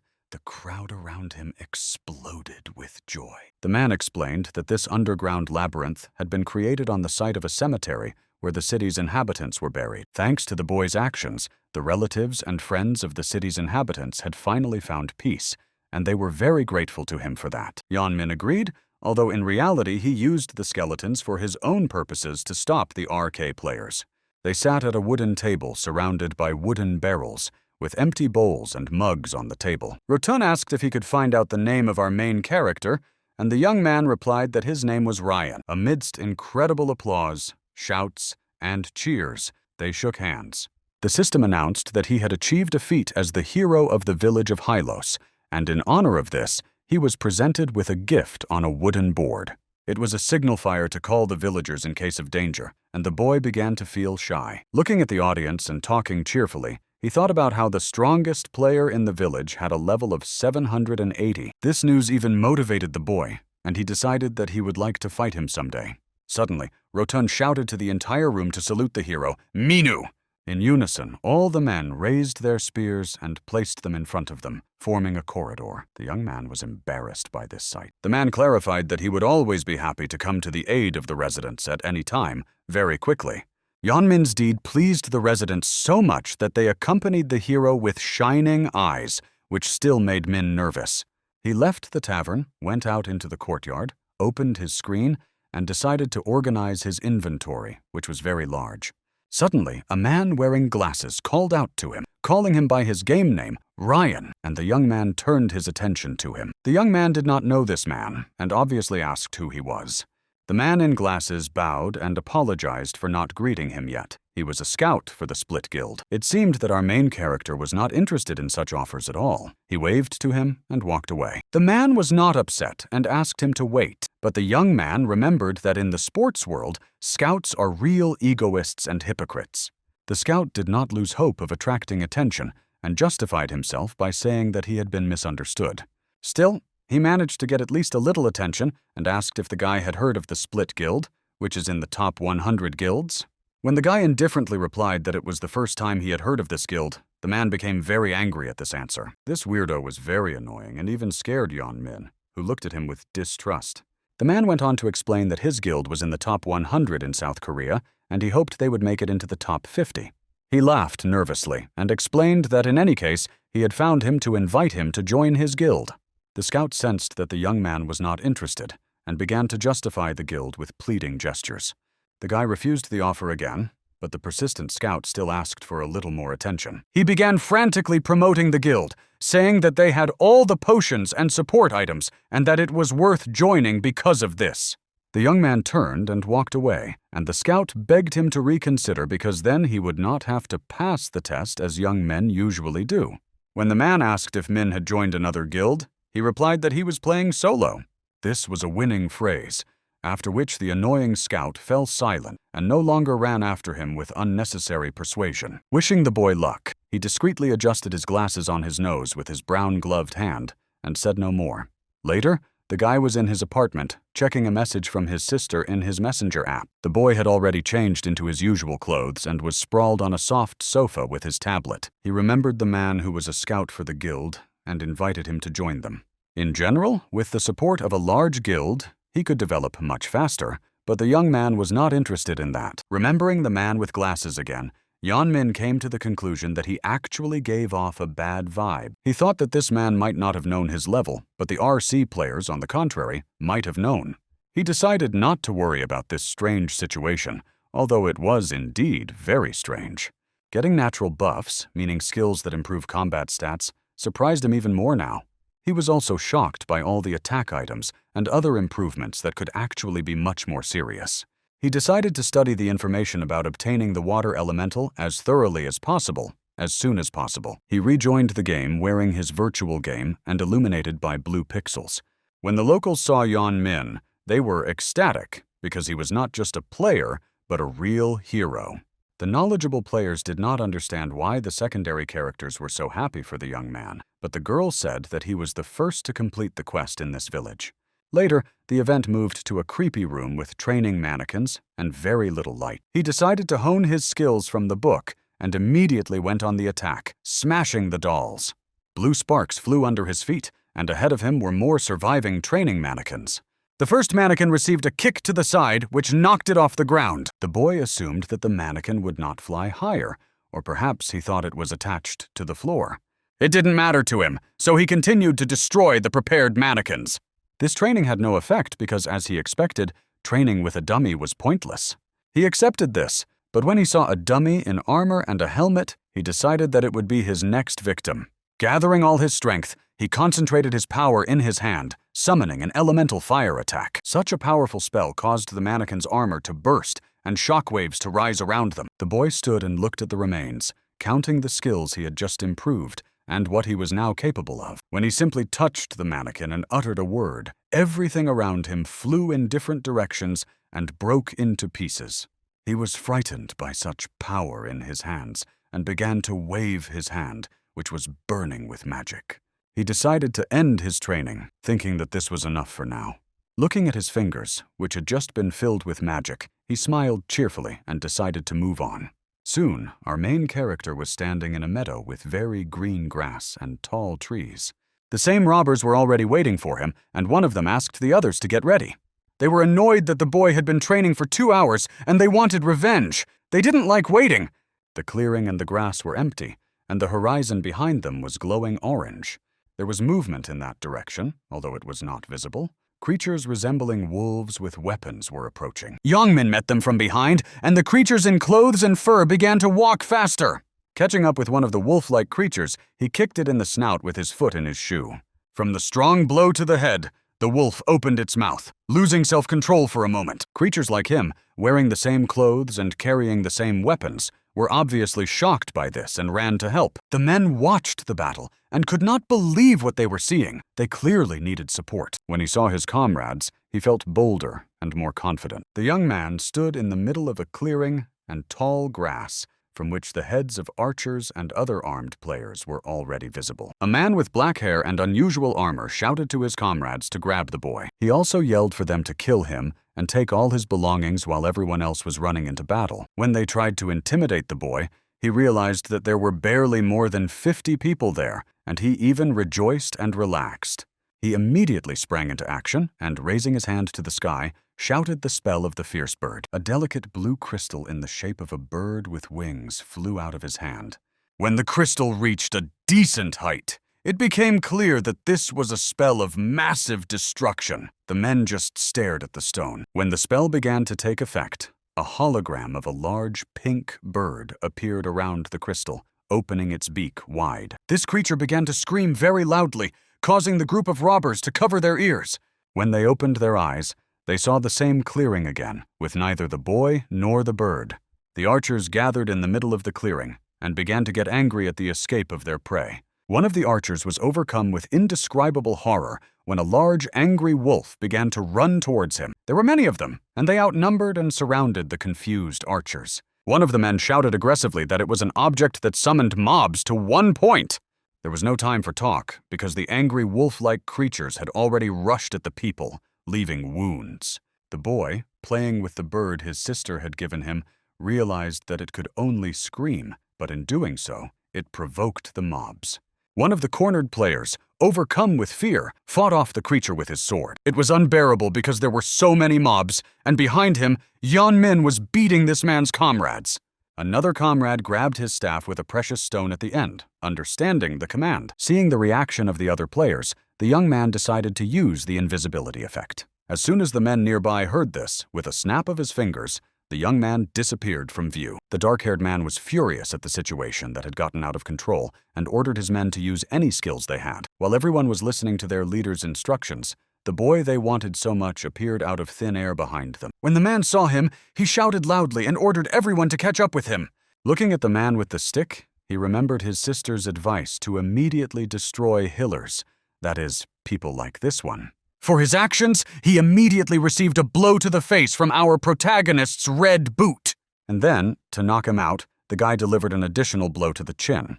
When Yeonmin ran angrily at the next player, he got scared and asked where the tank was because the cheaters were leaving the game one by one. The red-haired man used a magic staff and created a magic shield with a beautiful ornament, which quickly stopped Min. The guy decided not to give up and punch through these shields, to which the man replied not to waste his strength. The man underestimated the guy because at that very moment, one of the shields cracked. The weirdo was shocked by the quick break of the shield, but the guy immediately hit him. The young man inflicted pain on his jaw and cheek, causing his face to become flat on that side. When it finally dawned on these fools that Min was destroying the Hillers, an order was immediately given to defend them. One bald man with an axe immediately rushed at our main character, but the boy managed to jump high and escape. Immediately in the air, he kicked this unlucky man in the back, causing him to scream and roll his eyes. The bald brute had not even had time to fall to the floor when Yeon Min was already attacking the next one.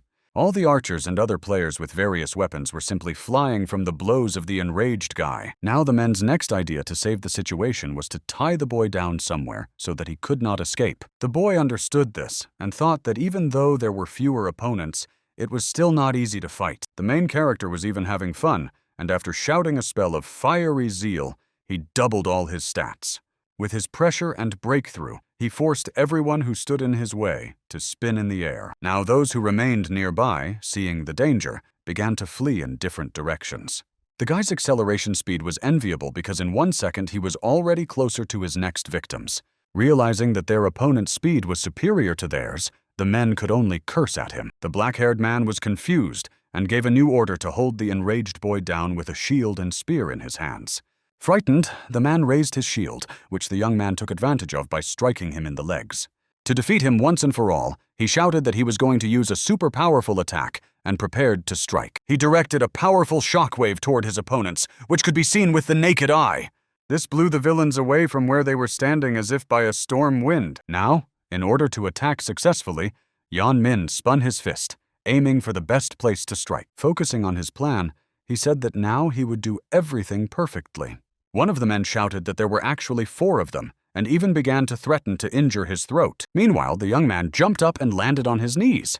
The main character ran at high speed and shouted as he rushed forward to attack. Suddenly, the system informed him that all his skills had returned to their initial level, which visibly frightened the young man.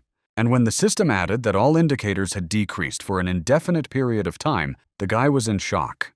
He also noticed that there were about 40 opponents left, which made him think. The young man realized that it would be difficult for him because he would not be able to cope on his own, as there were many mages and healers here. Accepting his inevitable negative fate in the game, he stopped when he noticed a man ahead of him. For him, it was a sign that all the boosts and stats were over, and it was even a good sign for him. His evil and empty eyes stared at him, and he said that even though he was skilled, they would not pity him. He added that he would not be lucky because this was not the city where he could fight alone without the support of guilds. The young man realized that this scoundrel was definitely connected to the Split Guild and mentally praised him for letting it slip. However, our main character was not going to give up so easily and was already rubbing his fists. Above the heads of the opponents, colorful fireworks flashed, which everyone eagerly watched. The man reacted skeptically to this signal rocket because he believed that no one would go against them. Immediately after the signal flare, the command to open fire was given, and the archers began to draw their bows. Dozens of arrows flew from all possible directions at the boy, who was still standing in place and not moving. A moment ago, this place was intact, and now clouds of smoke, fragments of trees, branches, and arrows rose above it. The dark-haired man was already celebrating his victory and future promotion because it seemed to him that everything was going smoothly. When the smoke slowly cleared, human legs covered with round shields appeared behind him. The man's face contorted with surprise, and he looked at what was happening with disbelief. In front of him stood a whole mountain of shields, held by people defending themselves from the arrows that were already sticking out of the wooden surface. In a moment, their owners appeared from behind the shields, their red pupils glowing in the eye holes. The Avengers had arrived. Now the joy of victory and promotion had vanished like smoke in the air, and the man fearfully held out his hand in shock. Rotun, who had a scar on his nose, showed his face and asked hostile who dared to touch the hero of their village. Our main character triumphed, and the system informed the robbers that the average level of the Avengers present was 80. It was a fatal situation because the average level of these scoundrels was less than 70, and they were in trouble. After a while, The leader of these fools stood in the forest and actively justified himself to the man in the cloak. He said that the guy was crazy and too strong, and that this whole idea was not his mistake. The scout from Split was talking to him. He was very annoyed by the excuses and threatened not to promote him. The leader wanted to promise that he would catch him next time, but the scout said that the guild would catch him when the guy reached level 70. The scout explained that the level restrictions would disappear, and then it would be possible to engage in RC with impunity. Our main character listened to this nasty dialogue and came to the conclusion that at first the scout was calling out to the guild, but now he wanted to finish him off. The scoundrels quickly realized that Yan Min had heard their conversation and were afraid that he had used Invis. In fact, the young man used the sounds of nature, and a small, beautiful fairy helped him. The scout even began to sweat with emotion and, gritting his teeth, asked what the boy had heard from the conversation. The young man willingly began the conversation and, raising his finger to his face, began to think about what to answer. He showed them a parody of the conversation he had heard, and it was obvious that he had been there from the very beginning of the dialogue. The men became even more irritated because they realized that he had indeed used the invisibility cloak to eavesdrop on their conversation. Trying to save the situation, the scout asked the young man what he wanted from them, frowning above his glasses. Yang Min found this funny because he replied that they definitely didn't have what he needed. The scout's aggression was so intense that the glass in his glasses cracked. He thought that since he was a newcomer, he would be satisfied with just new clothes. The boy responded to the scout's heated reaction by saying that thanks to some people, he had plenty of supplies. When the guy hinted at YouTube and that he would talk about Split there, the scout became visibly frightened. Suddenly, the system shared that the guy had gained access to the guild's equipment and third-rank items, and he was beaming with happiness. Having received what he wanted, the boy warned that if the men broke their promise, they would have to live with it themselves. The scout looked very upset. After the victorious dialogue, he decided to return to the village, which was bathed in sunlight and tranquility. There he met an old grandfather who, upon seeing the hero, wished him to fulfill the desires of all his ancestors. The boy immediately decided to check if this was a quest, and the system confirmed that he had to continue the legacy of Helos Buini. At first, he did not understand anything because the village had the same name, and he had heard about the 10 heroes of this place. These 10 heroes were the people who, in the distant past, defeated the demons and brought peace to this land. The first was the founding king, Chiron, with a beard and a handsome physique, and the second was the paladin Leonol. Next was the green-haired archer, Loina, with arrows burning with blue fire, and the fourth hero was named Saint with light hair. The fifth hero was the mage Argent, with a huge green hat and a long gray beard, and the seventh was the burly and fierce Bagdal. The seventh hero was Lena, the lightning knight with long red hair, and Eladin, the elementalist of harmony with strong armor. The ninth was the conscript, holding a magic book in his hands, with creatures around him that he skillfully summoned into this world. And the 10th hero was the mighty Helos, in whose honor this picturesque village was named. The boy did not understand why such characters with such levels appeared here, and he asked his grandfather what he should do. The old man smiled warmly, asked him to listen, and promised to show him everything. Later, they walked along the path, and the old man asked if the boy knew about Hylos, to which he replied discontentedly and indifferently that he did. The old man pointed to the statue of Hylos and explained that he was one of the 10 heroes who watched over their village.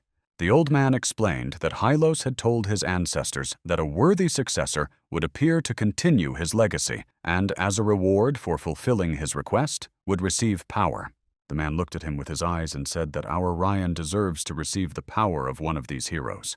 Then he handed him a shining blue-green gemstone and asked the boy to take it. The young man obediently took the stone and hid it in the inside pocket of his clothes, and the old man showed him the direction in which he should go. Our main character had been walking along the indicated route for more than 5 minutes, but nothing was happening, and he was feeling irritated. At that moment, as if on cue, the precious shining stone glowed and revealed itself from behind his clothes.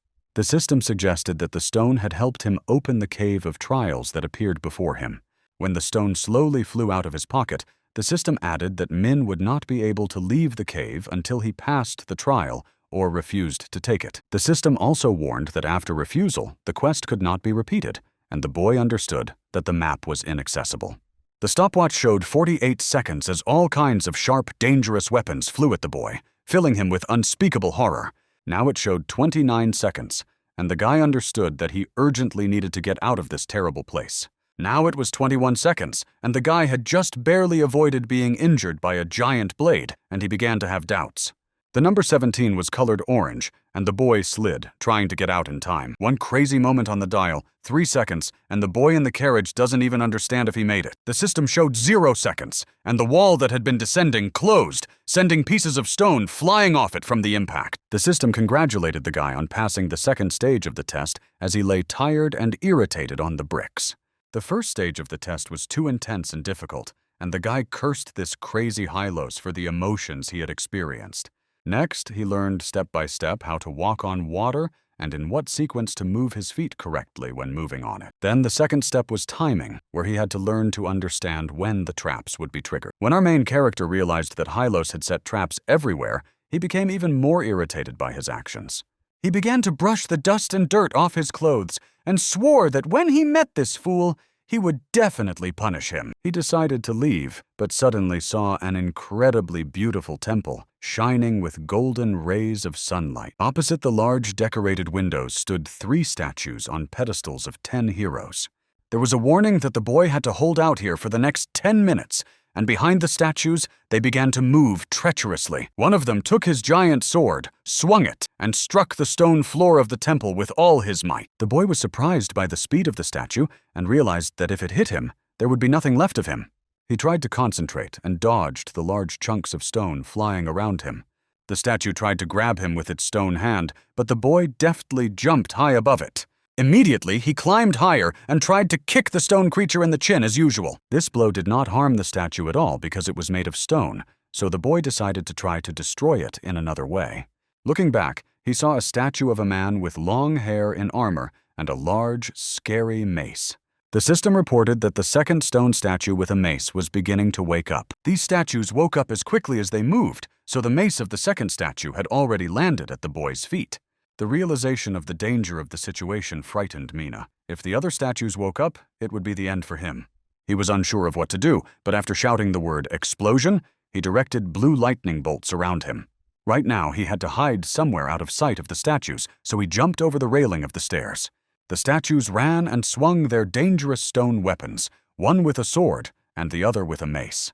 The boy shouted the word explosion again and directed lightning at the stone creatures, scattering their weapons. Now the boy could rejoice because he was able to damage them in this way. Blows did not work on them, but the explosion was effective. He looked toward the window again and realized that there were still 7 statues left. The battle was not over yet.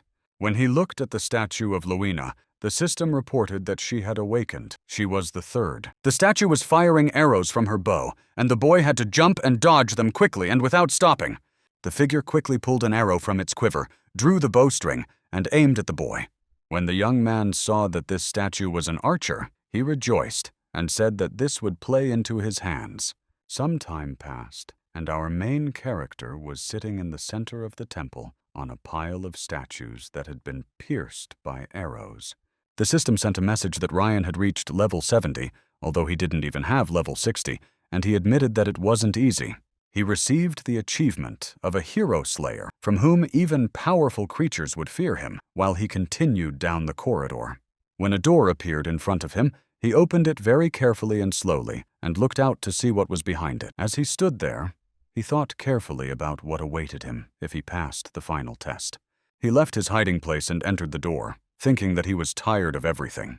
Amidst the torches and dark stone walls stood a statue of Yahello, separated from the other statues in another room. When the boy looked at the statue's face, he noticed an incomprehensible movement, which made him flinch and look at it with distrust. This statue also came to life, and moving abruptly, the figure of Yahello swung and almost hit the boy with his fist.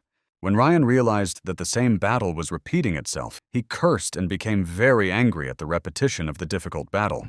As the boy swung his fists, he noticed that the statue knelt on one knee and handed him a red gem instead of fighting. It looked like the one his grandfather had given him, but it was a wind crest that allowed him to use the power of the wind. A weak player could not use this fragment because everything could get out of control, but the young man wanted to try. He took the fragment of the wind emblem in his hands and shouted to activate it, and saw it glow in his palms. As expected, the system considered his body unprepared, and he was generally weak, so the young man was spun around by the raging wind. Without losing hope, he rushed towards the stone, and blue lightning bolts shot out of his hands from his desire. Now everything worked out for him. He received the power of the wind, and Ryan was happy about this.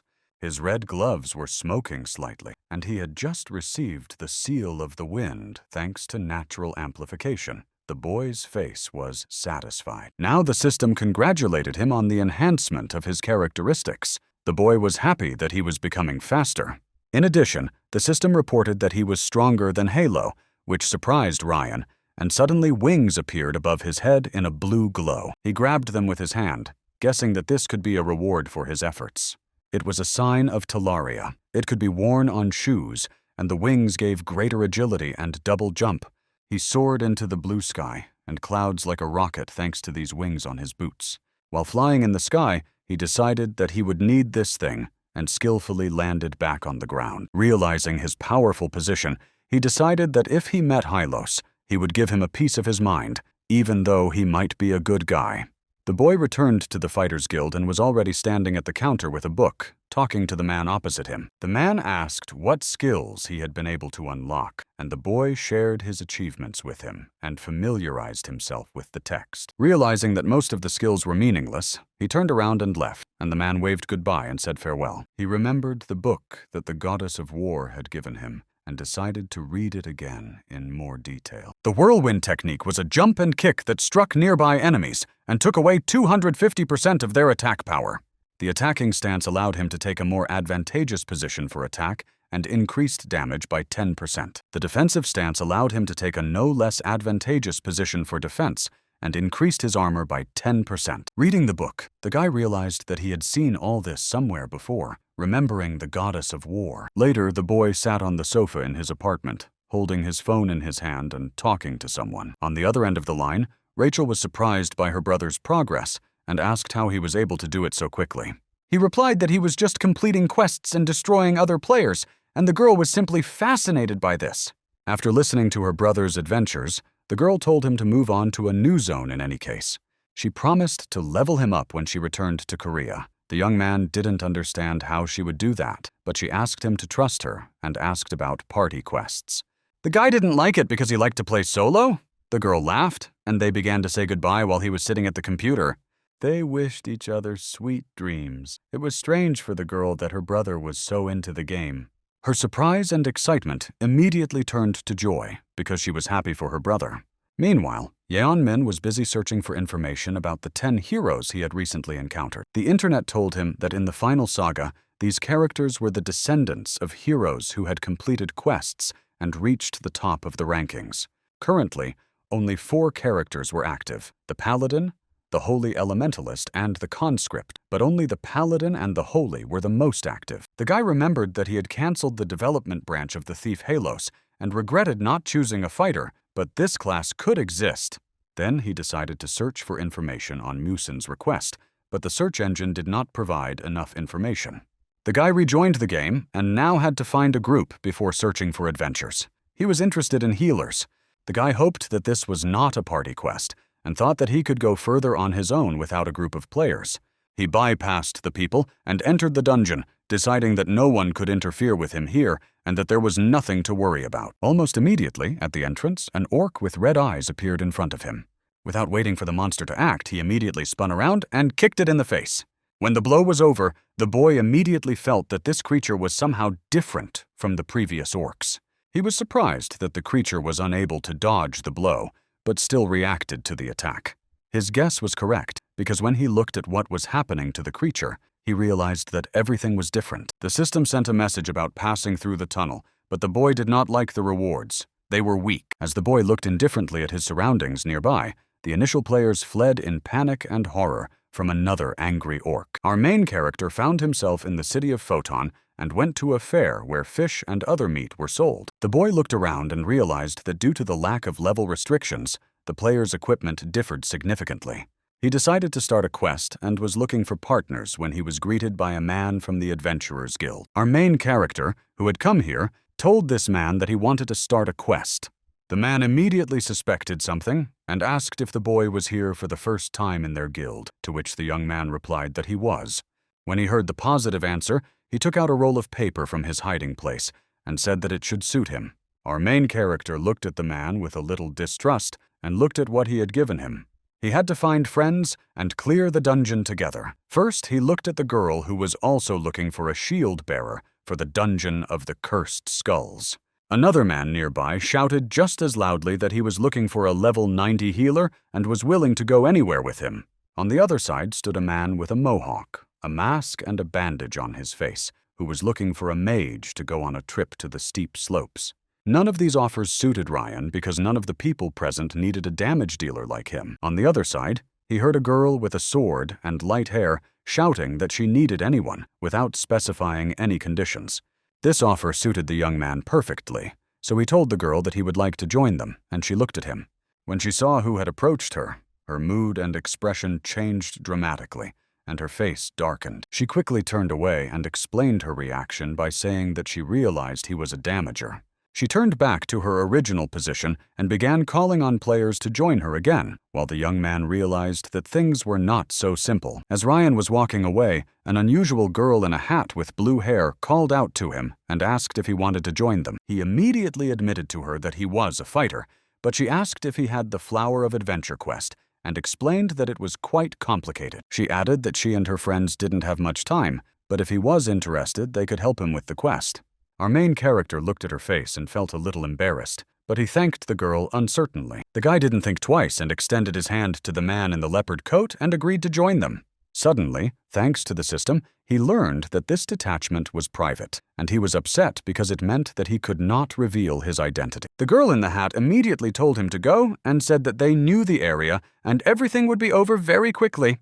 They walked in a group near a beautiful picturesque building, and the guy decided that it was not necessary to know each other's names for such a short meeting. The system showed that they had entered the Dungeon of Trials, so the guy got a little annoyed and wanted to ask something. Suddenly, at that very moment, scary monsters resembling goblins with red eyes ran out. The boy did not lose his composure at all and compared the trials in the village of Hylos with these monsters and decided that it was all trivial. The girl in the hat stopped him and told him to stop because they would take care of everything.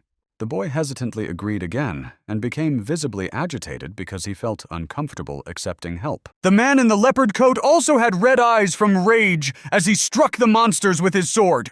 The girl in the hat defended herself with her spells, which decorated her hands with beautiful patterns and circles.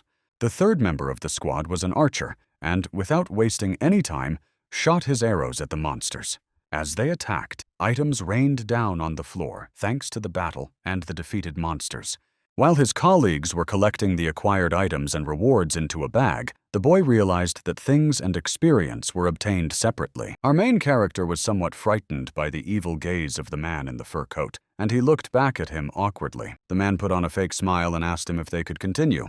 Then the same man opened a large door that hid darkness and uncertainty behind it, and they all went on together. Suddenly, behind these doors, they were met by a large carved stone pillar with a purple stone on top. Everyone present stared spellbound at the unknown precious stone and remained silent for the time being. One of the group said that it was worth breaking the crystal to clear the dungeon and that there was a shield that would prevent it from being broken by projectiles.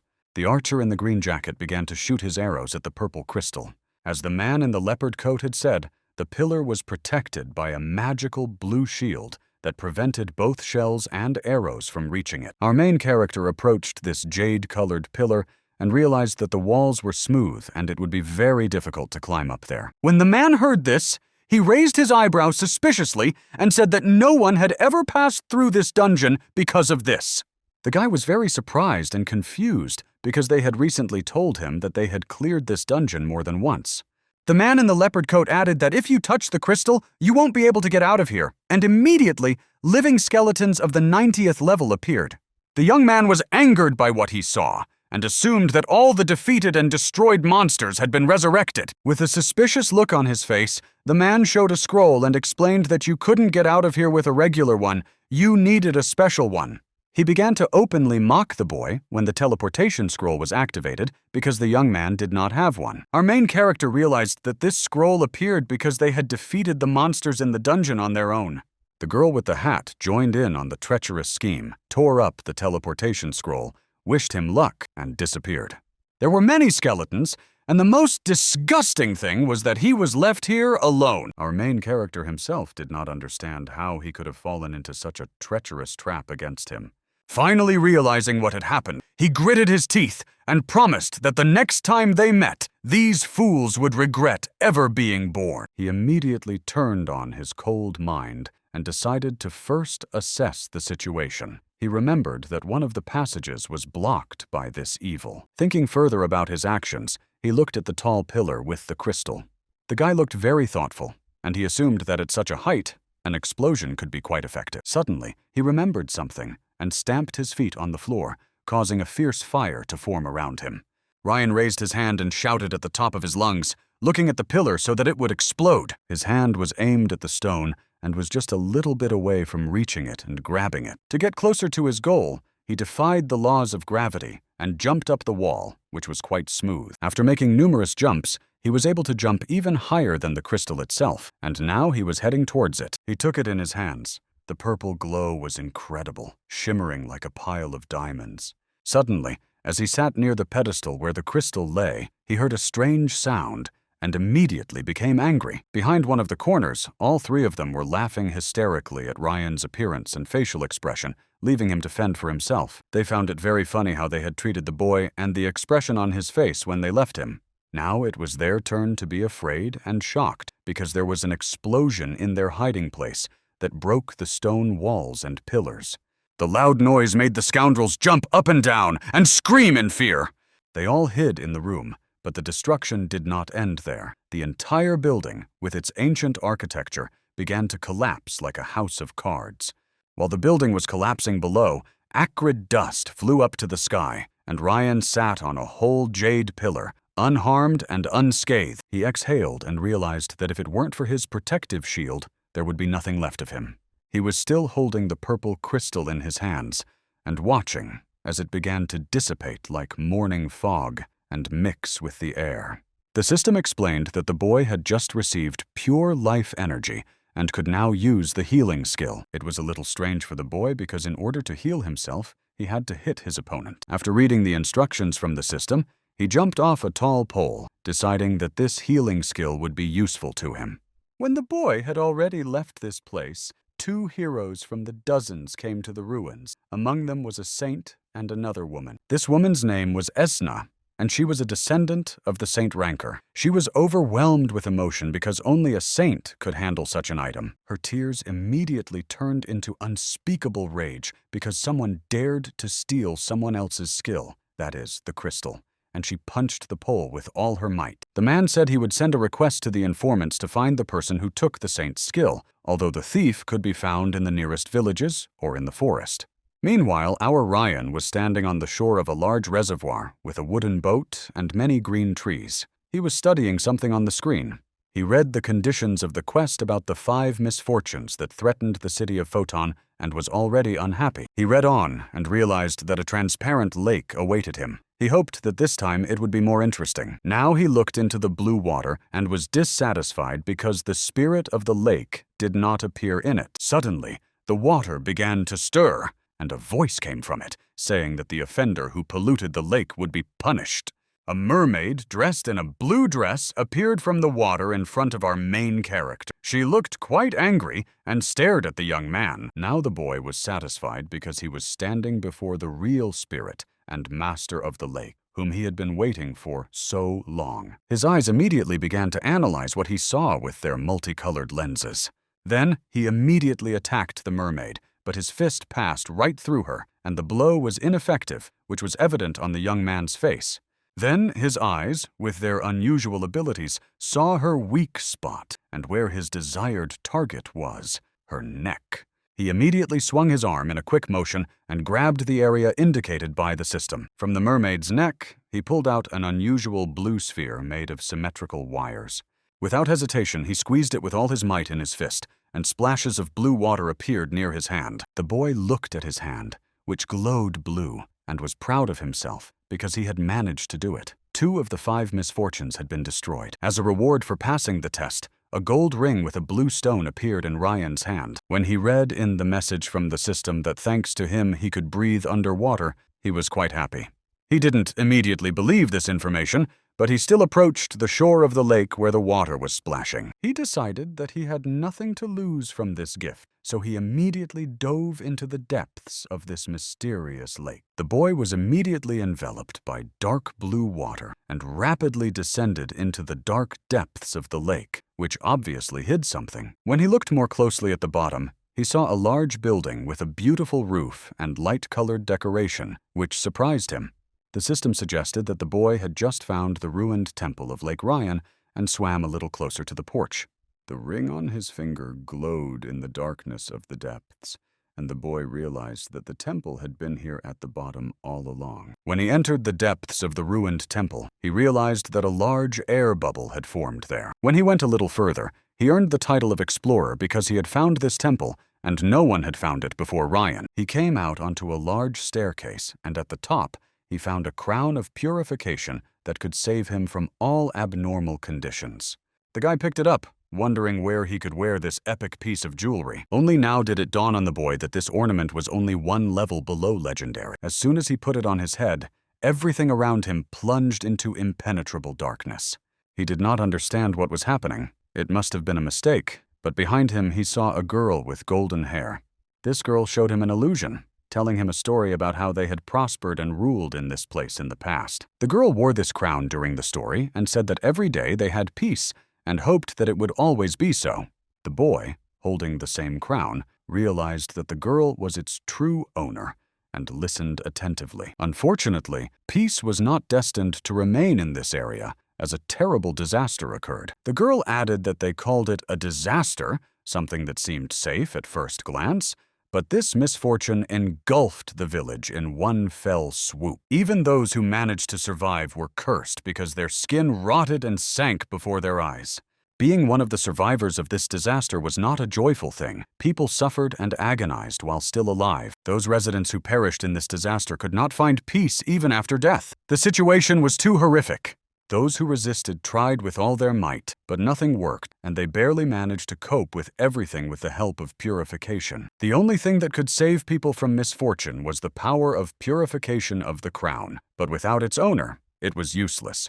Since the owner of the crown of purification had been brutally taken away, certain people who could take responsibility for this found a new owner for it. Having found a new place for the relic, the person asked it to show mercy to the weak, cleanse them of the remnants of the disaster, and free them from pain. After listening carefully to the whole tragic story about the unfortunate events of this city, the guy understood what had really happened. He looked at the screen and realized that the spirit of the lake had been counted, and there were still a few consequences of the disaster that he had to eliminate. A real quest chronicle awaited him, and the young man understood that it would be quite difficult, but there was no point in turning back now. He looked into the distance with determination and enthusiasm because he intended to cope with this difficult task. Suddenly, the boy felt that his feelings had changed somewhat, and he realized that this was due to the fact that he was now experiencing déjà vu. The strange feelings turned into panic and fear. The air bubble burst, and water flooded the temple. The boy was so frightened that he screamed too loudly and immediately tore up the teleportation scroll to escape from this place and save himself. In a moment, our main character was sitting under the blue sky, safe and happy that he had managed to escape. Suddenly, a cry rang out from somewhere that the screaming lord had returned and support was needed. The boy decided to hurry to complete the quest.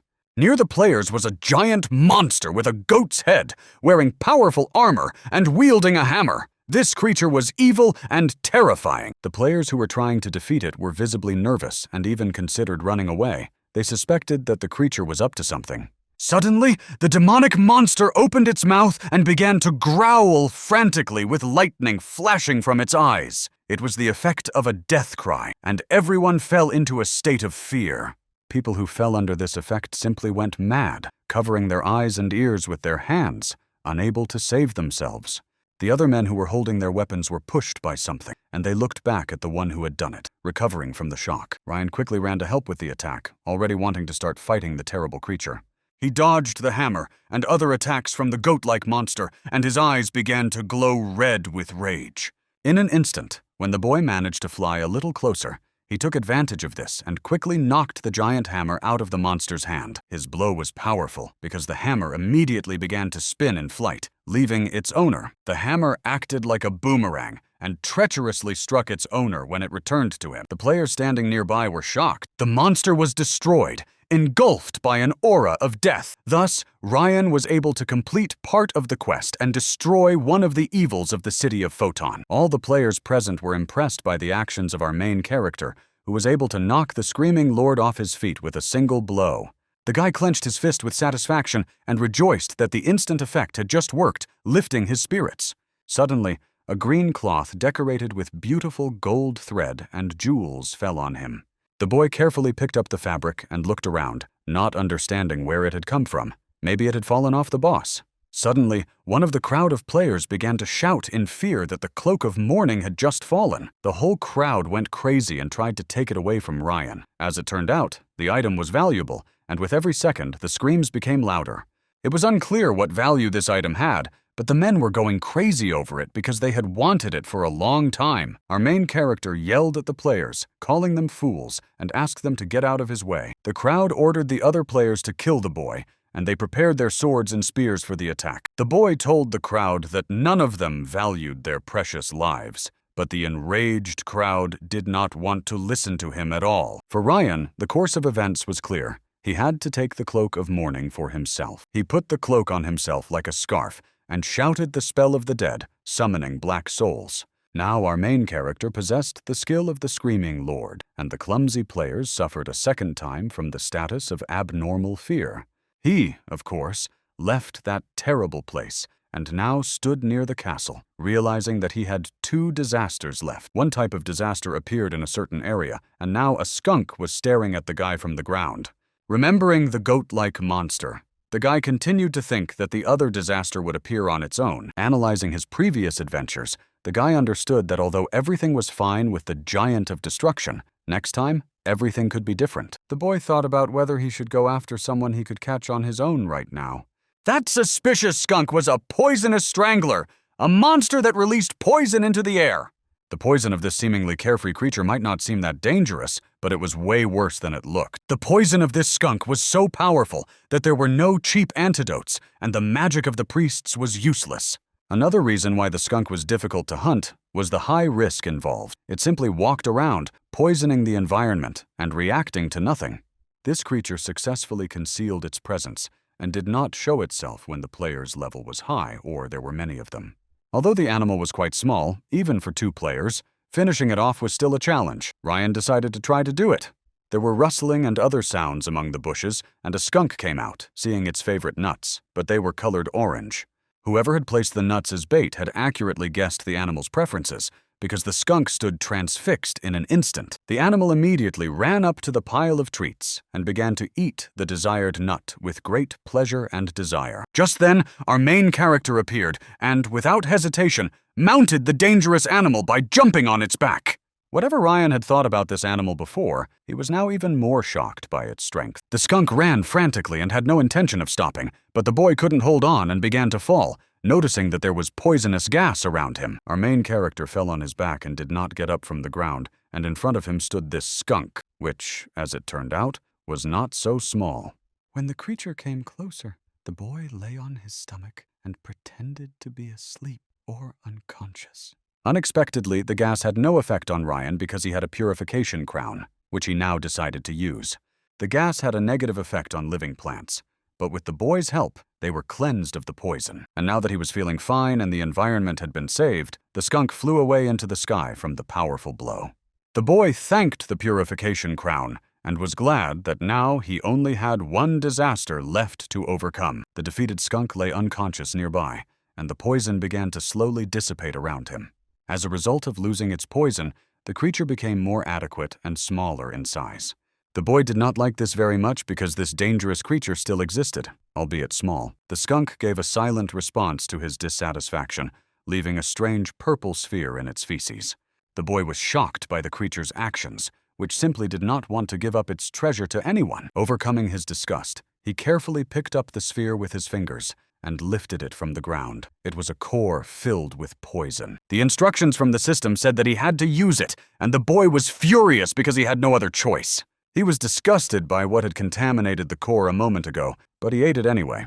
After swallowing the core, he realized that, surprisingly, it wasn't so disgusting and even tasted like mint, and it also gave him 10% resistance to poison. Leaving behind thoughts of the skunk and the candy, the guy realized that he still had one more boss left, who would appear at an unknown time. It was the last of the 5 disasters, named Giant Ruin, and this character was many times stronger than the Screaming Lord. The boy realized that now he needed to level up to level 100 and spend his free time training for this.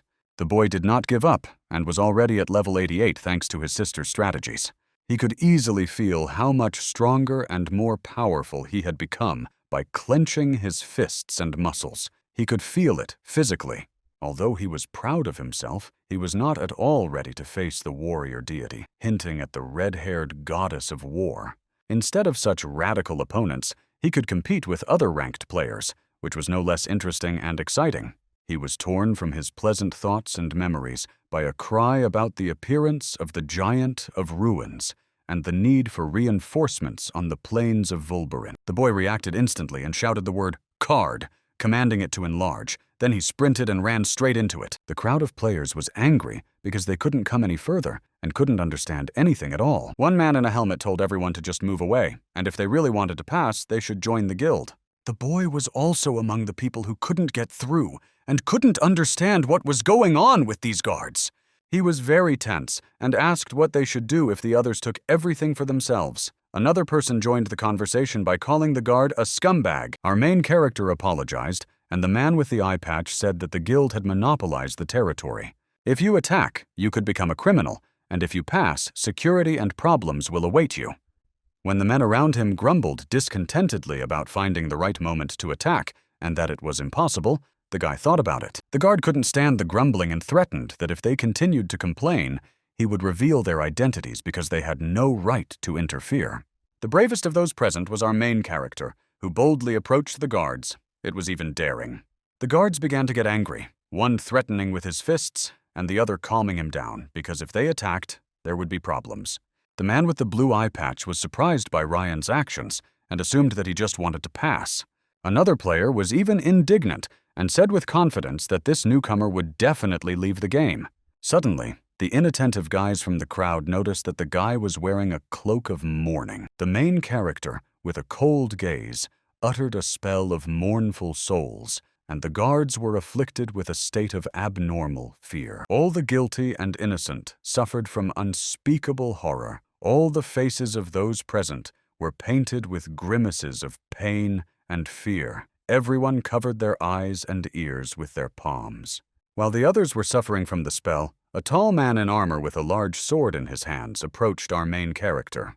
When he tried to strike the boy with his sword, Ryan again skillfully managed to dodge possible injuries and wounds. The appearance of this mysterious knight with a sword somewhat irritated the boy, causing him to look at him with a cold gaze. Pulling himself together and approaching his new opponent, he managed to reach his helmet with his fist, leaving a dent. The boy possessed a deadly blow and was able to defeat the knight with just one kick, causing a multitude of valuable items to fall from him. Taking the unusual shining blade, the boy smiled slyly and said that it would come in handy. Later, Ryan was walking through the streets of the city when he was noticed by 2 guards, one holding a sword and the other holding a bow. The guard with the sword began to laugh and said that he thought the boy had run out of skills.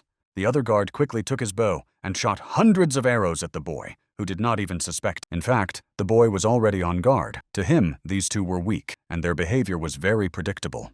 Dodging the arrows, he was able to knock down all the dangerous miniature spears launched by the guard with a triple strike. Then another guard went on the attack, already holding his sword and aiming it at the young man. Arrows pierced the air and the space around the boy, but he was lucky, and none of them could hit him. The guard with the bow and arrows was so displeased with the young man's attitude toward his friend that he decided to take immediate revenge. Our main character realized that he was so valuable that he decided to immediately return the favor with a slightly unsuccessful head-to-head method. Clenching his fist and feeling his strength, the young man boldly asked who was next. The rest of the guards were frightened because if their colleagues had failed, then they were also powerless. A rather large gray-haired man with a huge hammer in his hands approached all the guards and other players present. When he raised his weapon high above the people, one of the guards, like a small child, raised his finger, pointing to the danger. The hammer struck the ground violently and loudly, scattering people, broken weapons and stones with its shockwave. Meanwhile, the main character understood from the movements of the Giant of Ruins that he was in the second phase, depending on his remaining health. If he were in the first phase now, he would be swinging his hammer quite widely. The giant was raging, and the boy thought about the important third phase that would come at 10% health, when even the shield bearers would be powerless. Meanwhile, the mad giant of ruin did not stop, and began to swing his hammer above his head as if it were a toy. The boy looked at him and realized that he had to understand the movements and the principle of aggro in order to have time to rest. Opening his screen, he came to the conclusion that this big guy was between 11 and 49% health. The boy realized that with little investment in battle items, he would not get anything, so he had to destroy those who would invest the most. There were two men near the bushes, one of whom was frightened and complained that he had goosebumps, while the other was annoyed by this. When the young man decided on his strategy, he moved toward the side of the building where the two armed men were standing. One of them, seeing Ryan, told his partner to deal with the farmer while he dealt with the young man. When the young man saw the spear in the guard's hands, he decided it was a good weapon and wanted to try it out. Snapping his fingers, he caused a bright flash, causing the man to miss. Performing a somersault, he dodged 3 spears, which explained why they all had poor control. They were not aiming at weak spots. When the man once again failed to harm the boy, he became even more irritated by his failure. The boy immediately cheered him up with a generous gift of a kick to the neck. The other man was furious and ran with his spear to avenge his colleague, using abusive language along the way. And then Ryan shared a generous gift of an extraordinary slap with his red boot. The guy said that these people who control the hunting grounds must disappear so that he can enter the game with dignity. The last thing the guard saw before losing consciousness and his mind was the black glove of the brave stranger. Our main character won, and now he could calmly take all the items he deserved into his bag. The tall Gothic building that rose far into the dark sky was engulfed in relentless fire. The reason was the Giant of Ruin, who began to rage frantically. The men shouted that the chief shield bearer had been sent to the other world. Meanwhile, the young man picked up a massive spear with decorations, thinking that he had not used one in battle for a long time. The choice of weapon was final, and our main character was already rushing towards the giant over the heads of the guards. Although the situation could have been better, for Ryan it was a reason to have fun, getting too close to the giant. The boy smashed and tore his clothes and weapons with his spear, causing the giant Ruin's eyes to burn with fire. There was no violent response to such an act. A wave of euphoria and nirvana overwhelmed him, and he was overcome with a feeling of freshness. As it turned out, Ryan had used elemental healing on the giant, and the angry giant felt relief. Now the boy asked for a favor in return for the healing. The giant had to deal with the annoying little players.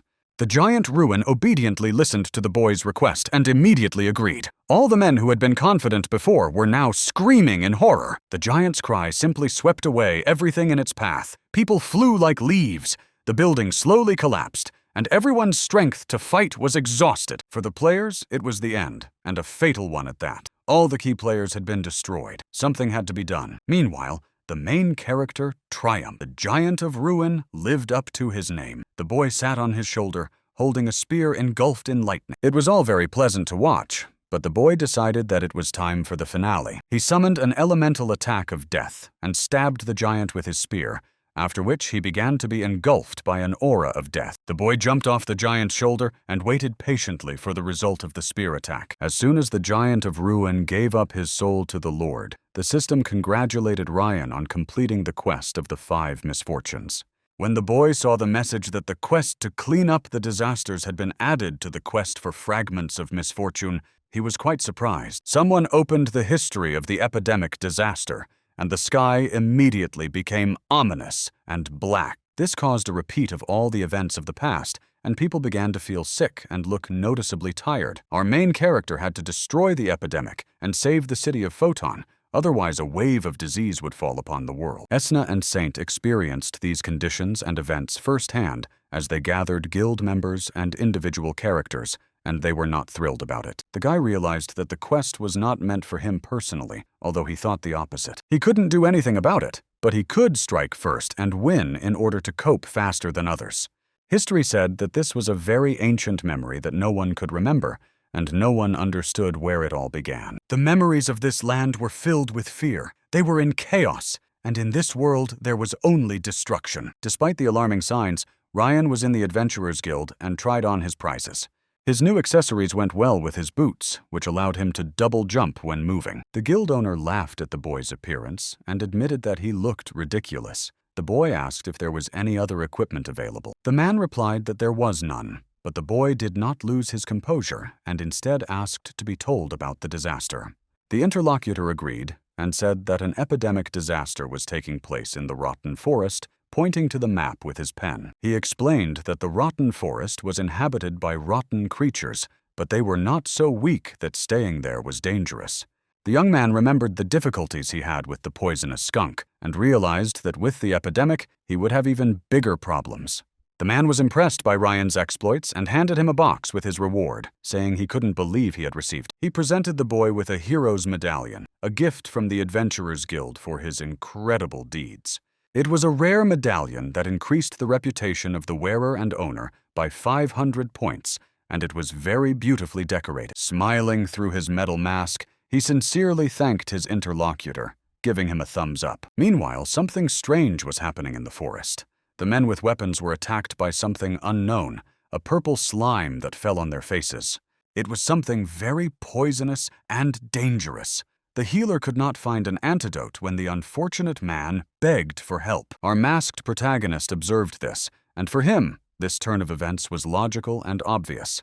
A disgusting and terrifying monster rose before the audience from the same poisonous slime. It had ugly teeth in a wide mouth. This evil creature was heading towards Photon and intended to destroy him, and Ryan had to stop it as soon as possible to complete the quest. The boy immediately rushed to attack this hideous creature, beating it and trampling it with his feet. The monster's poison affected our hero's body and caused pain, but thanks to the crown of purification, he was able to weaken this damaging effect. This was good news for the boy because he was scared and found it difficult to imagine what would have happened if he hadn't had the crown of purification. The system reported that the epidemic disaster was reliving old memories, similar to a battle with an old enemy. Suddenly, because of the guy's positive activity, the poisonous misfortune decided to attack our main character.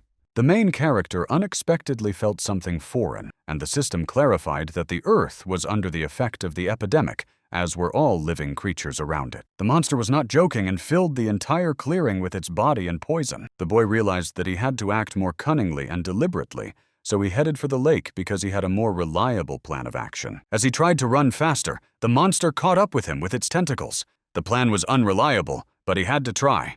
Above the boy's head and the monster's tentacles, a shining blue ball appeared, which then began to multiply and attack. Ryan's crazy plan worked because the spirit of the lake, which faithfully guarded the lake, reappeared to counteract the monster's harmful influence. The mermaid formed real weapons out of water and lightning because magical water spheres formed in her hands. She was very annoyed by the appearance and actions of the terrible monster, and her water spheres were poisonous to the creature. The boy really worked, and to be on the safe side, he drank a healing drink from a bottle, which made him feel better. The young man began to study the hideous body of misfortune and realized that its weak point was its entire body, but physical attacks were useless and even dangerous. Elemental attacks could work, but fire attacks require a lot of mana, and the power of purification would also be useless. But the young man came up with something. A brilliant idea came to the young man that this misfortune was a disease in its purest form, and the solution slowly came to his mind. That is, if it was physically impossible to overcome the disaster and destroy it, the boy decided to cure it, to go against the nature of misfortune. Since the boy possessed a healing blow, he immediately struck the monster's weak body with his fist. The place where the monster was struck began to emit white steam, or smoke, and its eyes, which had been red, instantly lost their shine and fervor. Deciding to finish off the creature, he delivered even more blows, turning the misfortune into a sieve. The more healing blows Ryan delivered, the smaller the disaster became. The boy's condition worsened sharply due to the effect of the disease caused by the disaster, which had random strength and frequency. He could barely stand on his feet and remain conscious.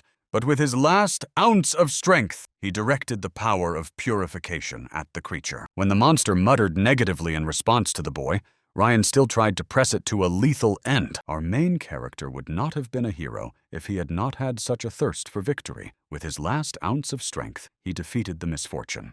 Around the battle, nature began to emerge from its deadly slumber, with blue water being the first to come alive. The system congratulated him on completing the quest for the fragments of misfortune, and his reputation grew by 30,000 points.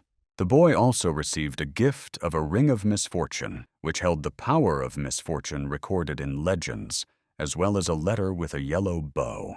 Ryan opened the letter and saw text in an unfamiliar language. The auto-translator did not work, and he had to find a way to translate it. Meanwhile, a little further away, two men were worried that a monster might come to them, which usually appeared after a complete defeat. The younger players looked very angry. One of them stared at the screen and complained that someone had managed to complete the quest. The others didn't even believe it. Ryan was walking behind them and listening, while the guys could only guess what reward the quest winner had received. While the boy was happy that the players didn't know that he had actually completed the quest, he saw a man whom he remembered from somewhere. In front of him stood a frightened man in a headdress who was pointing his finger at Ryan in fear, and a guard with a weapon was looking right at him. The guard looked a little strange as he narrowed his eyes at the guy and asked if he had defeated the monster. His plans were bad. He asked for the clues to misfortune in order to get a bigger reward if he wanted to join the guild. He immediately chose not to give them away, but players who were not averse to enjoying what did not belong to them rushed up to him. While the scoundrels were offering our main character lucrative deals one after another, Ryan became seriously annoyed and asked everyone to be quiet. When the scoundrels realized that they would not get what they wanted so easily, they began to threaten him to give them up peacefully, but the guy was not going to give them up. Suddenly, an unknown person behind him drew a sword from its sheath, which emitted blue sparks, and her armor was yellow. This movement of the sword caused a powerful bolt of lightning to strike from the sky between the clouds, hitting all the scoundrels around Ryan. While the bullies lay on the floor and were still being struck by blue lightning, the same person stood over them and asked how they dared to behave this way. The boy was very curious to know who had saved him in this way, and when he turned around, he could not hide his surprise. Standing before him was his sister Rachel, a neuro-sword maiden of the 836th morning and leader of the top 100 guilds. When the boy addressed the girl as Min Yoon, she became somewhat angry and asked him not to call her by her real name in the game. She asked him if he had gotten himself into trouble again and what he would do without her, but Ryan replied that he could have managed without her.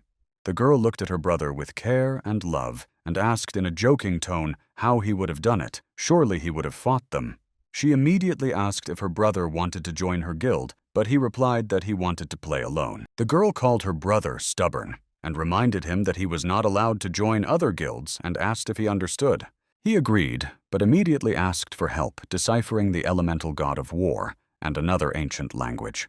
Rachel couldn't believe her ears. Finally, her stubborn and capricious brother was asking her personally for help. The sister agreed to help with the ancient language with the help of archaeologists Temu and Photon.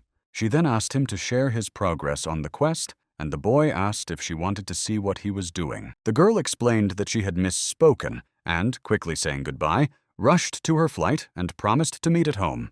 Our main character had just managed to reach the 100th level and became an elemental warrior of the clan. The boy's body began to be enveloped in blue, piercing lightning bolts. It didn't hurt him, but he screamed from the sensations. His precious gloves became warrior gloves that helped the user control the powers of the attributes. He said that although nothing was clear yet, he was quite satisfied with the upgrade itself. Overjoyed, the boy decided to go to another city and set off in a carriage. He couldn't believe that the journey in the game was so long and was frankly bored. He voiced his desire for dangerous robbers to appear near him and yawned lazily. Hearing strange movements and voices, he looked out the window at the coachman and asked what was going on. In front of them were strong bandits. It was an unexpected quest, and the boy had to protect the carriage and the coachman at all costs. Realizing what he had to do now, and immediately, the boy was even surprised at how quickly the desired characters appeared. The presence of the negative characters made the horses pulling the carriage nervous, and they began to jump in place. There were about 5 of them, and they surrounded the carriage, pointing their sharp swords at it. The coachman was seized with panic. One of the bandits had a bald head, and he asked with a sly smile how many years and how many winters had passed, and the others joined in his laughter. It turned out that these scoundrels did not yet know which character they had just attacked, but when they saw Ryan, they stopped laughing. The bandits were, of course, surprised by his appearance, but no less surprising was the fact that he had revealed himself. The young man jokingly told them that he had become bored during the journey and wanted to try out a new skill. The young man spread his arms and used the berserk effect, which protected his body like a second skin. He moved so quickly and swiftly that only his gratitude remained, and he disappeared. The poor guys already regretted their foolish act because the guy's quick movement scared them out of their wits. Unfortunately, there was no time to think because the young man, with a fiery smile, did nothing to the confused bandits. These two probably didn't have enough logic because while they were worried about themselves, the guy rushed towards the boss.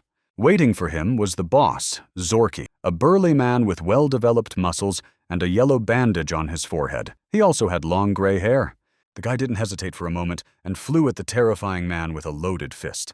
He stared at him and called him a brat, promising to send him to hell with a single blow. He grabbed his huge sword and made a double swing, causing his hair and cloak to fly in the air. The blow was so powerful that the boy realized he would not be able to respond to it. The sword passed under the boy's feet because he jumped up, and the boss's swing was of tremendous force. The amplitude of the swing was evident from the fact that the trees, bushes, and rocks behind the boy were split in half. After that, Ryan was able to land on the ground, helping himself stay on his feet with his hand on the ground. Rubbing his arm and exhaling for relief, the boy realized that his arm would have been badly injured if he had blocked the boss's blow. Meanwhile, the enraged boss Zorky stood and looked at his opponent with a crazy look in his eyes, advising him to assess the strength of his opponents. As always, our main character turned threatening advice into jokes and asked if he really had time for chatter. The boss did not calm his rage and, grabbing the hilt of his sword, threatened to cut the guy into pieces. The sword created a powerful blue shockwave, and the boss shouted a spell of superpower and a double swing, adding force to the blow. The young man skillfully moved under the shockwave because he knew that at a high attack distance, he should dodge to the ground. Taking away the big guy's chance to hurt himself, he decided he couldn't let him do a combo. It turns out that our main character acted absolutely correctly because fear was visible on the aggressive man's face. Meanwhile, Ryan saw the man's weak spot on his bare chest, and surprisingly, it was his heart. Without wasting any time, our main character immediately delivered a fatal blow to the boss's weak spot with his powerful arm. Beads of sweat ran down the man's face, and he began to stagger and could barely utter a word. Of course, the man was still conscious, but Ryan decided to add pain, as he said, with a sweet aftertaste. Using the berserker's auxiliary power again, he delivered a powerful uppercut to the confused man. The pain in Zorky's chin was like fireworks, and his eyes were filled with darkness and nothingness from the sensation. The blow was quite powerful because with this technique, the young man managed to lift the heavy and large man high above the ground. Amid the frightened cries of his subordinates, the man flew weakly and indifferently in an unknown direction. As if on cue, he landed at the feet of the frightened men, who stared in disbelief as he fell onto his back. Meanwhile, our main character clenched his fist and rejoiced at having just struck such a strong opponent. He was not tired at all, and decided to immediately find a new opponent and asked who wanted to be next. Realizing that it was useless to deal with such a strong fighter, the robbers immediately decided to turn tail and disappear from the young man's sight. Smiling, he opened the screen, and the system congratulated him on completing the task and defeating the bandits. The carriage and coachman were safe. Later, our hero's eyes saw the ancient city of Sunken, which now attracted many archaeologists and treasure hunters. A great ancient relic had been found in this place, and in general it was easy to get rich in this city thanks to the permission for individual excavations. On one of the streets of the big city, a woman with skin similar in color to an orc was walking, and a young man was trying to help her find a store. Our main character was also there and asked a young boy with blonde hair to help him with a question about the area. The child willingly agreed and said that the guy could ask anything because he knew everything in the city better than anyone else. Ryan had come to the city for a reason and immediately asked the boy about an archaeologist named Tama who could help decipher the text. Hearing his guest's request, the boy folded his hands and began to think hard about the person our main character was asking about. After thinking about the question for a while, the guy said uncertainly that he had heard of such a person somewhere. Pointing and hinting at the money, he smiled slyly and said that his memory was failing him, which shocked the young man a little. Realizing that he would not get the information he needed any other way, Ryan took a few gold coins out of his pocket. Again hinting at the money, the child said uncertainly that Tema lived on the outskirts of the city and was difficult to find, even if you explained the way. The boy took out a few more coins and paid the child to take him to the archaeologist.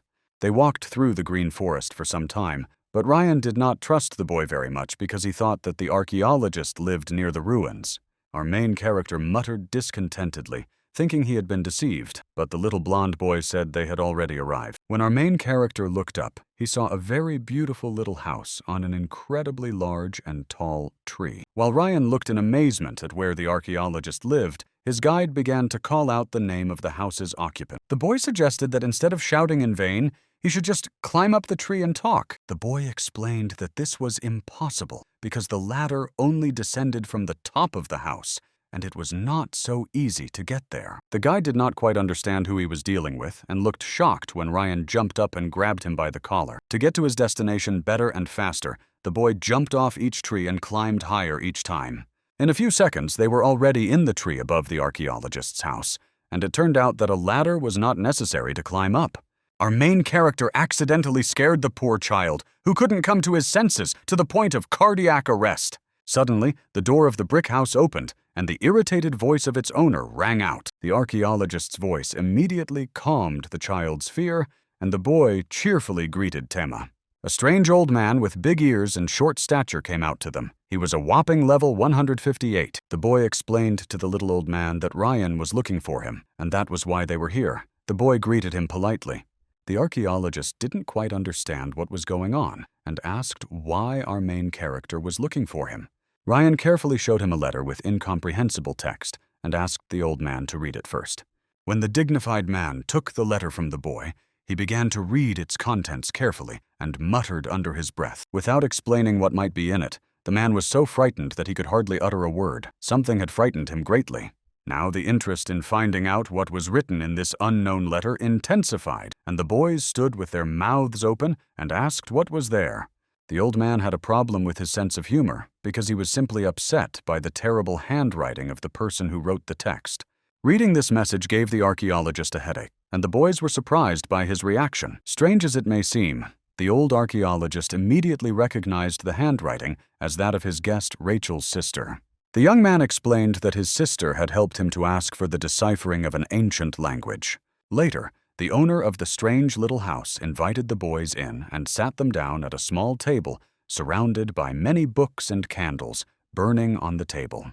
Meanwhile, the archaeologist immediately began to study the letter and said that it told the story of a catastrophe. When our main character heard that it was about a catastrophe, he asked the old man about it in surprise. The man explained that the catastrophe was the cause of the fall of an ancient empire and that the demonic king was to blame. The archaeologist then added that 10 heroes had stopped this terrible demonic king. Hearing this, the young man realized that the quest might be related to these heroes. This made him think because he was bothered by the fact that this quest seemed to be hidden from everyone. The story from the document sounded terrible and unpredictable, but the archaeologist said there was more. Before its disappearance, the catastrophe had sown its seeds all over the world, and soon they would sprout and feed on the energy of creatures. The archaeologist cried out in alarm that the followers of the catastrophe were aiming for just such a scenario and had to be stopped immediately. The rule of the chronic quest was to search for clues about the followers of the catastrophe, while Ryan asked who they were.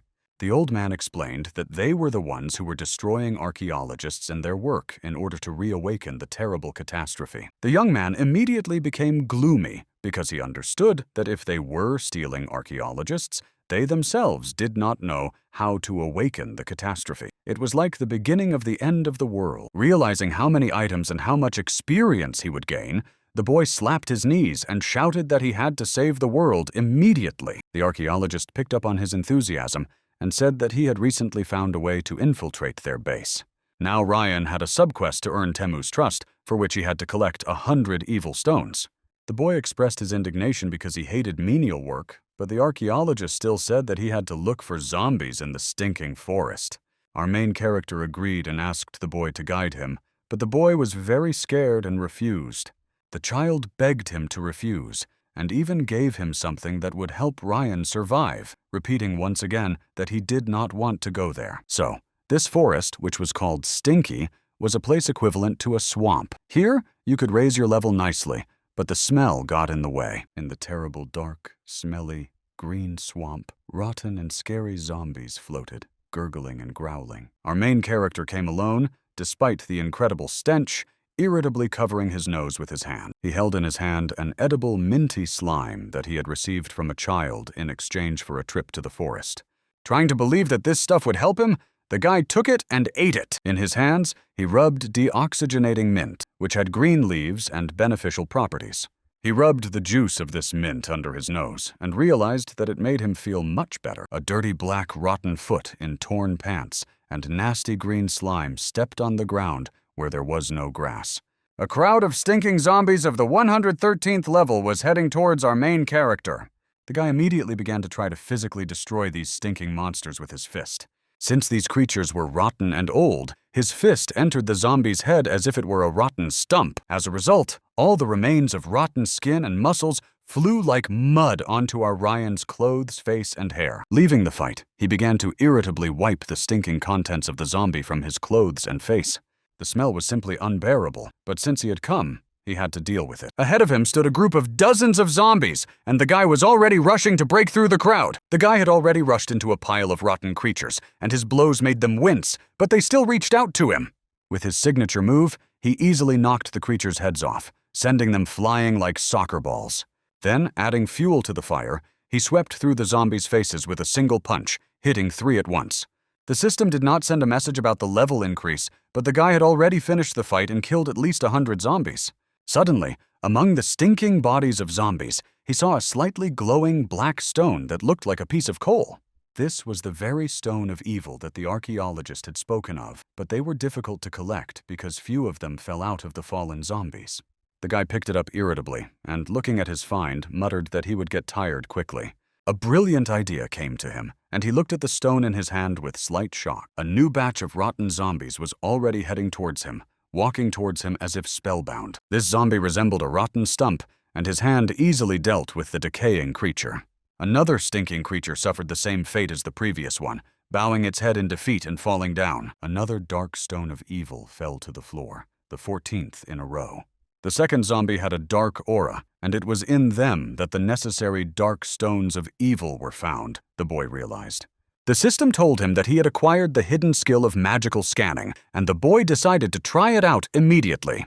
When he activated this skill, his eyes lit up orange, and to his delight, he realized that it worked. From a large pile of zombies, he could now see which one had the dark stone of evil he needed. He rushed back into the fight, but this time his enthusiasm was much greater as this skill made searching more interesting. Now he was not interested in other zombies, and it was mutual, as they did not even pay attention to him while he was running.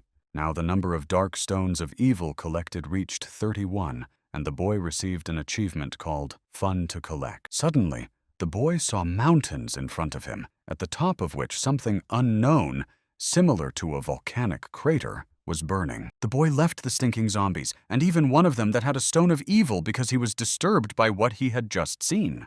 He decided to find out what exactly he had seen, and said that the magic scan was now activated. The trees around him showed their scary faces, which he had never seen before. When the young man saw the terrifying faces on the dead and dry trees, he asked how they could have ended up there. Then one of the trees opened the entrance to the dungeon, which was the source of the diseases. The young man had already studied detailed information about it. This dungeon had been hidden from the young man, and he hoped to receive rewards and bonuses as its discoverer, so he boldly went inside. The system confirmed with a message that Ryan was the first player to discover the dungeon, and he walked down the stairs in the terrifying darkness. When he entered a brighter and more decorated room, he discovered that the dungeon was more than it seemed at first glance. As it turned out, the dungeon had its own inhabitants. He saw creatures standing in front of him that were already decomposing from disease. It was unexpected for our main character to see them, just as it was unexpected for these creatures, who immediately rushed to attack with their weapons. They almost wounded the uninvited guest with their tridents, which gave the young man a terrible shock. He did a somersault on the spot and dodged the weapons. When he landed, he punched the ground with his fist, causing cracks in the floor. The creatures did not expect such actions, and what looked like a shark shouted to its friends to be careful. Now our main character inflicted pain by delivering a heart attack to the hammerhead shark, although the creature stubbornly tried to defend itself. Its attempts to save itself were futile because Ryan immediately knocked it out and sent it into the wall. Then, dodging the sharp trident, he delivered an uppercut to the creature, which now looked more like some kind of alien. The creature leaned on its trident from the blow and hung its tentacles. It was in pain and struggling. Another shark, which had already recovered, ran and screamed frantically, exposing its hands and teeth. Having gained enough speed, it rammed our main character, causing the boy to lose his composure for a moment. The creature, which resembled an alien, grabbed the trident and shouted the spell of the spear of the King of the Seas, causing everything around to shine. The trident began to take on other forms, and strange sparks flew from it. The creature wanted to finish it off, while the shark tried to crush the strong boy. The same sparks from his friend's trident began to hit him, and the creature lost its strength. The octopus could not calm down and continued to shoot magical sparks and its trident, which had taken on the color of heated iron. Now the creature was aggressive and determined, and wanted to deliver a fatal blow to end it all. To his horror, our main character realized that the octopus wanted to sacrifice his friend to end the fight. When the trident was already aimed at Ryan, he was frightened, but only the shark-like monster was injured. Instead of sparks, the shark's body was pierced by the iron and dangerous trident, whose prongs appeared in the creature's chest. Seeing that the boy was unharmed, the octopus screamed angrily that the spear had not worked. Meanwhile, the main character was happy that the skin had worked and saved his body from inevitable fatal injuries.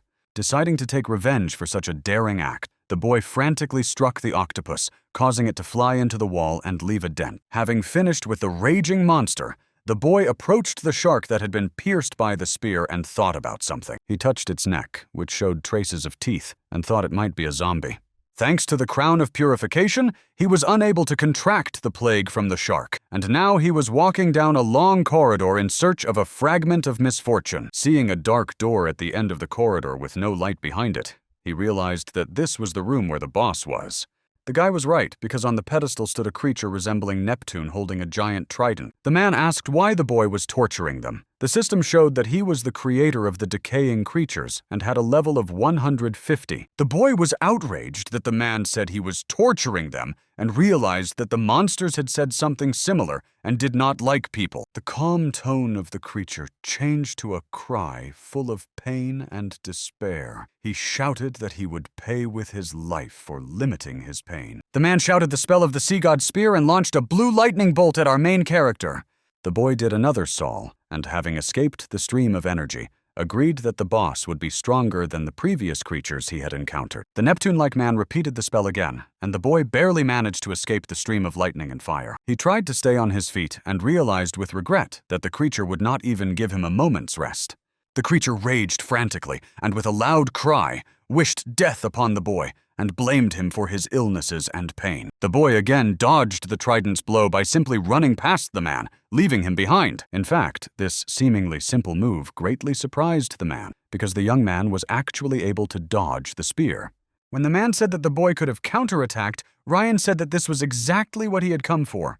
Gathering all his mana in his hands, he decided to try out his new special trick on the man. The man, the Sea King, reacted aggressively, irritated by such an attitude towards him. He immediately decided to avenge his honor and grabbed his trident again to attack the young man. The boy was able to jump away from the powerful shockwave of the Sea King's trident and found himself a little further away. This allowed him to regroup for a few seconds, jump back, and direct his mana-charged fist toward the king. The boy did not even look for the creature's weak spots. He immediately flew in and punched the man in the stomach. The Sea King held onto his spear, trembling and coughing, clutching his bruised stomach because it hurt. Suddenly, all the festering wounds, bruises, and pain in his body disappeared, and he was enveloped in a gentle, purple aura that healed the creature with its presence.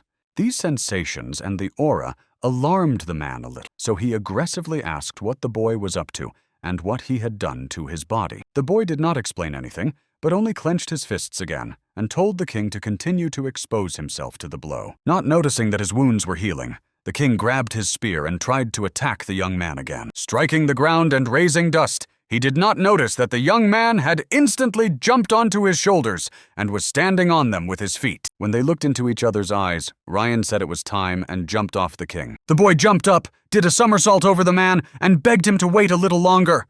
He hit the king in the head, shouting a spell of elemental attack and healing blow. Jumping high again, the boy shouted to the queen below that he wasn't done yet. From the relentless blows that did not stop, the king of the seas slowly began to sink into the ground beneath his feet. The final combo was a blow to the same spot, and by that time, the man was already waist-deep in the ground. As a result, the king of the seas stood in the ground up to his chest, and, bowing his head, said nothing in response to the boy who had beaten him.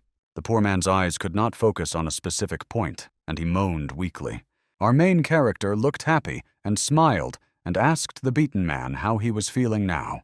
The man immediately raised his head and, staring wide-eyed, asked how the boy could ask him such a question after such blows. The young man came closer and explained that he had used elemental healing and embodied the man with his power, and the power of the crown had absorbed the power of the disease. Other creatures quietly peered out from behind other walls and listened to the conversation between the king of the seas and our main character. The ones to blame for the creatures being locked up were the followers of the catastrophe, and these creatures were definitely not enemies of the boy. The boy told the king that there had been a misunderstanding, and that he had come to them not to fight, but to help them. The king, his forehead red from the fight, put his hand on his chest and confirmed that they had misunderstood each other and apologized. He realized that it had become easier to tense the muscles in his arms and understood that the poison was leaving his body, and he thanked him again. Then he looked at our main character and, somewhat uncertainly, asked him to heal the people around him. The guy was really friendly, and at the king's request he smiled and agreed to help. The creatures, who had already approached more boldly upon hearing this, rejoiced that they had finally waited for treatment. As funny as it may seem, the creatures did not know how their king had been healed, so the young man already clenched his fist. For several minutes, the creatures moaned and screamed, and one of them also felt relief despite the pain from the blows. After finishing healing the unfortunate creatures, the boy asked the king how they had ended up in such a state. The king explained that they had been deceived and captured by humans, and when they realized that they were on land and too weak to fight, it was too late. The man swore that if they had all been in the sea, they would have been able to fight, but they had been injected with some kind of evil energy and left to fend for themselves. The boy realized that the stinking zombies came from here, but it was unclear why they would steal creatures and then turn them into zombies. A terrible thought immediately filled his mind, and the boy asked hopefully if it had been done for the dark stones of evil. The king replied only that the thieves would return in 2 days and asked him to take them to the sea immediately. It was a quest, and the boy had to help the Sea King Akiri and his people heal and return to the sea. The boy told the king and his people that there was a river nearby that led to the sea, and that it would be faster to get there by water. The boy carefully asked them if they could move in fresh water, but the king patiently agreed to this.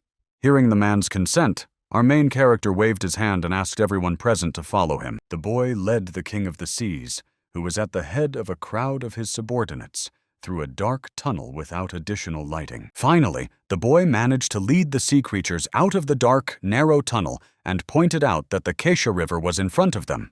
The poor creatures began to tremble and cry when they saw the water they had been longing for, which they had not seen for many days. Finally, when they realized that they were near the river, their sadness turned into wild joy and happiness from the understanding that they had been saved. Amidst cries of joy, all the creatures began to jump into the water and rejoice that they had finally been saved by a caring person. Only the king of the seas remained on the shore, shaking both of the boy's hands on behalf of all sea creatures and thanking him for his kindness. Now the Sea King Akira, who was overflowing with joy for his people, could reunite with his native element of water. The boy watched as the man jumped into the water from a running start, and how his level rose every second. Ryan waited patiently for his reward for such a merciful deed, but nothing happened, and he thought something was wrong. The boy was shocked and horrified when a large column of water appeared behind him, shimmering with magical lightning. The king revealed his identity, instantly rising from level 150 to 350. Our main character, with dirty cheeks and neck, looked at this and could not believe his eyes that the king had been able to achieve such a development.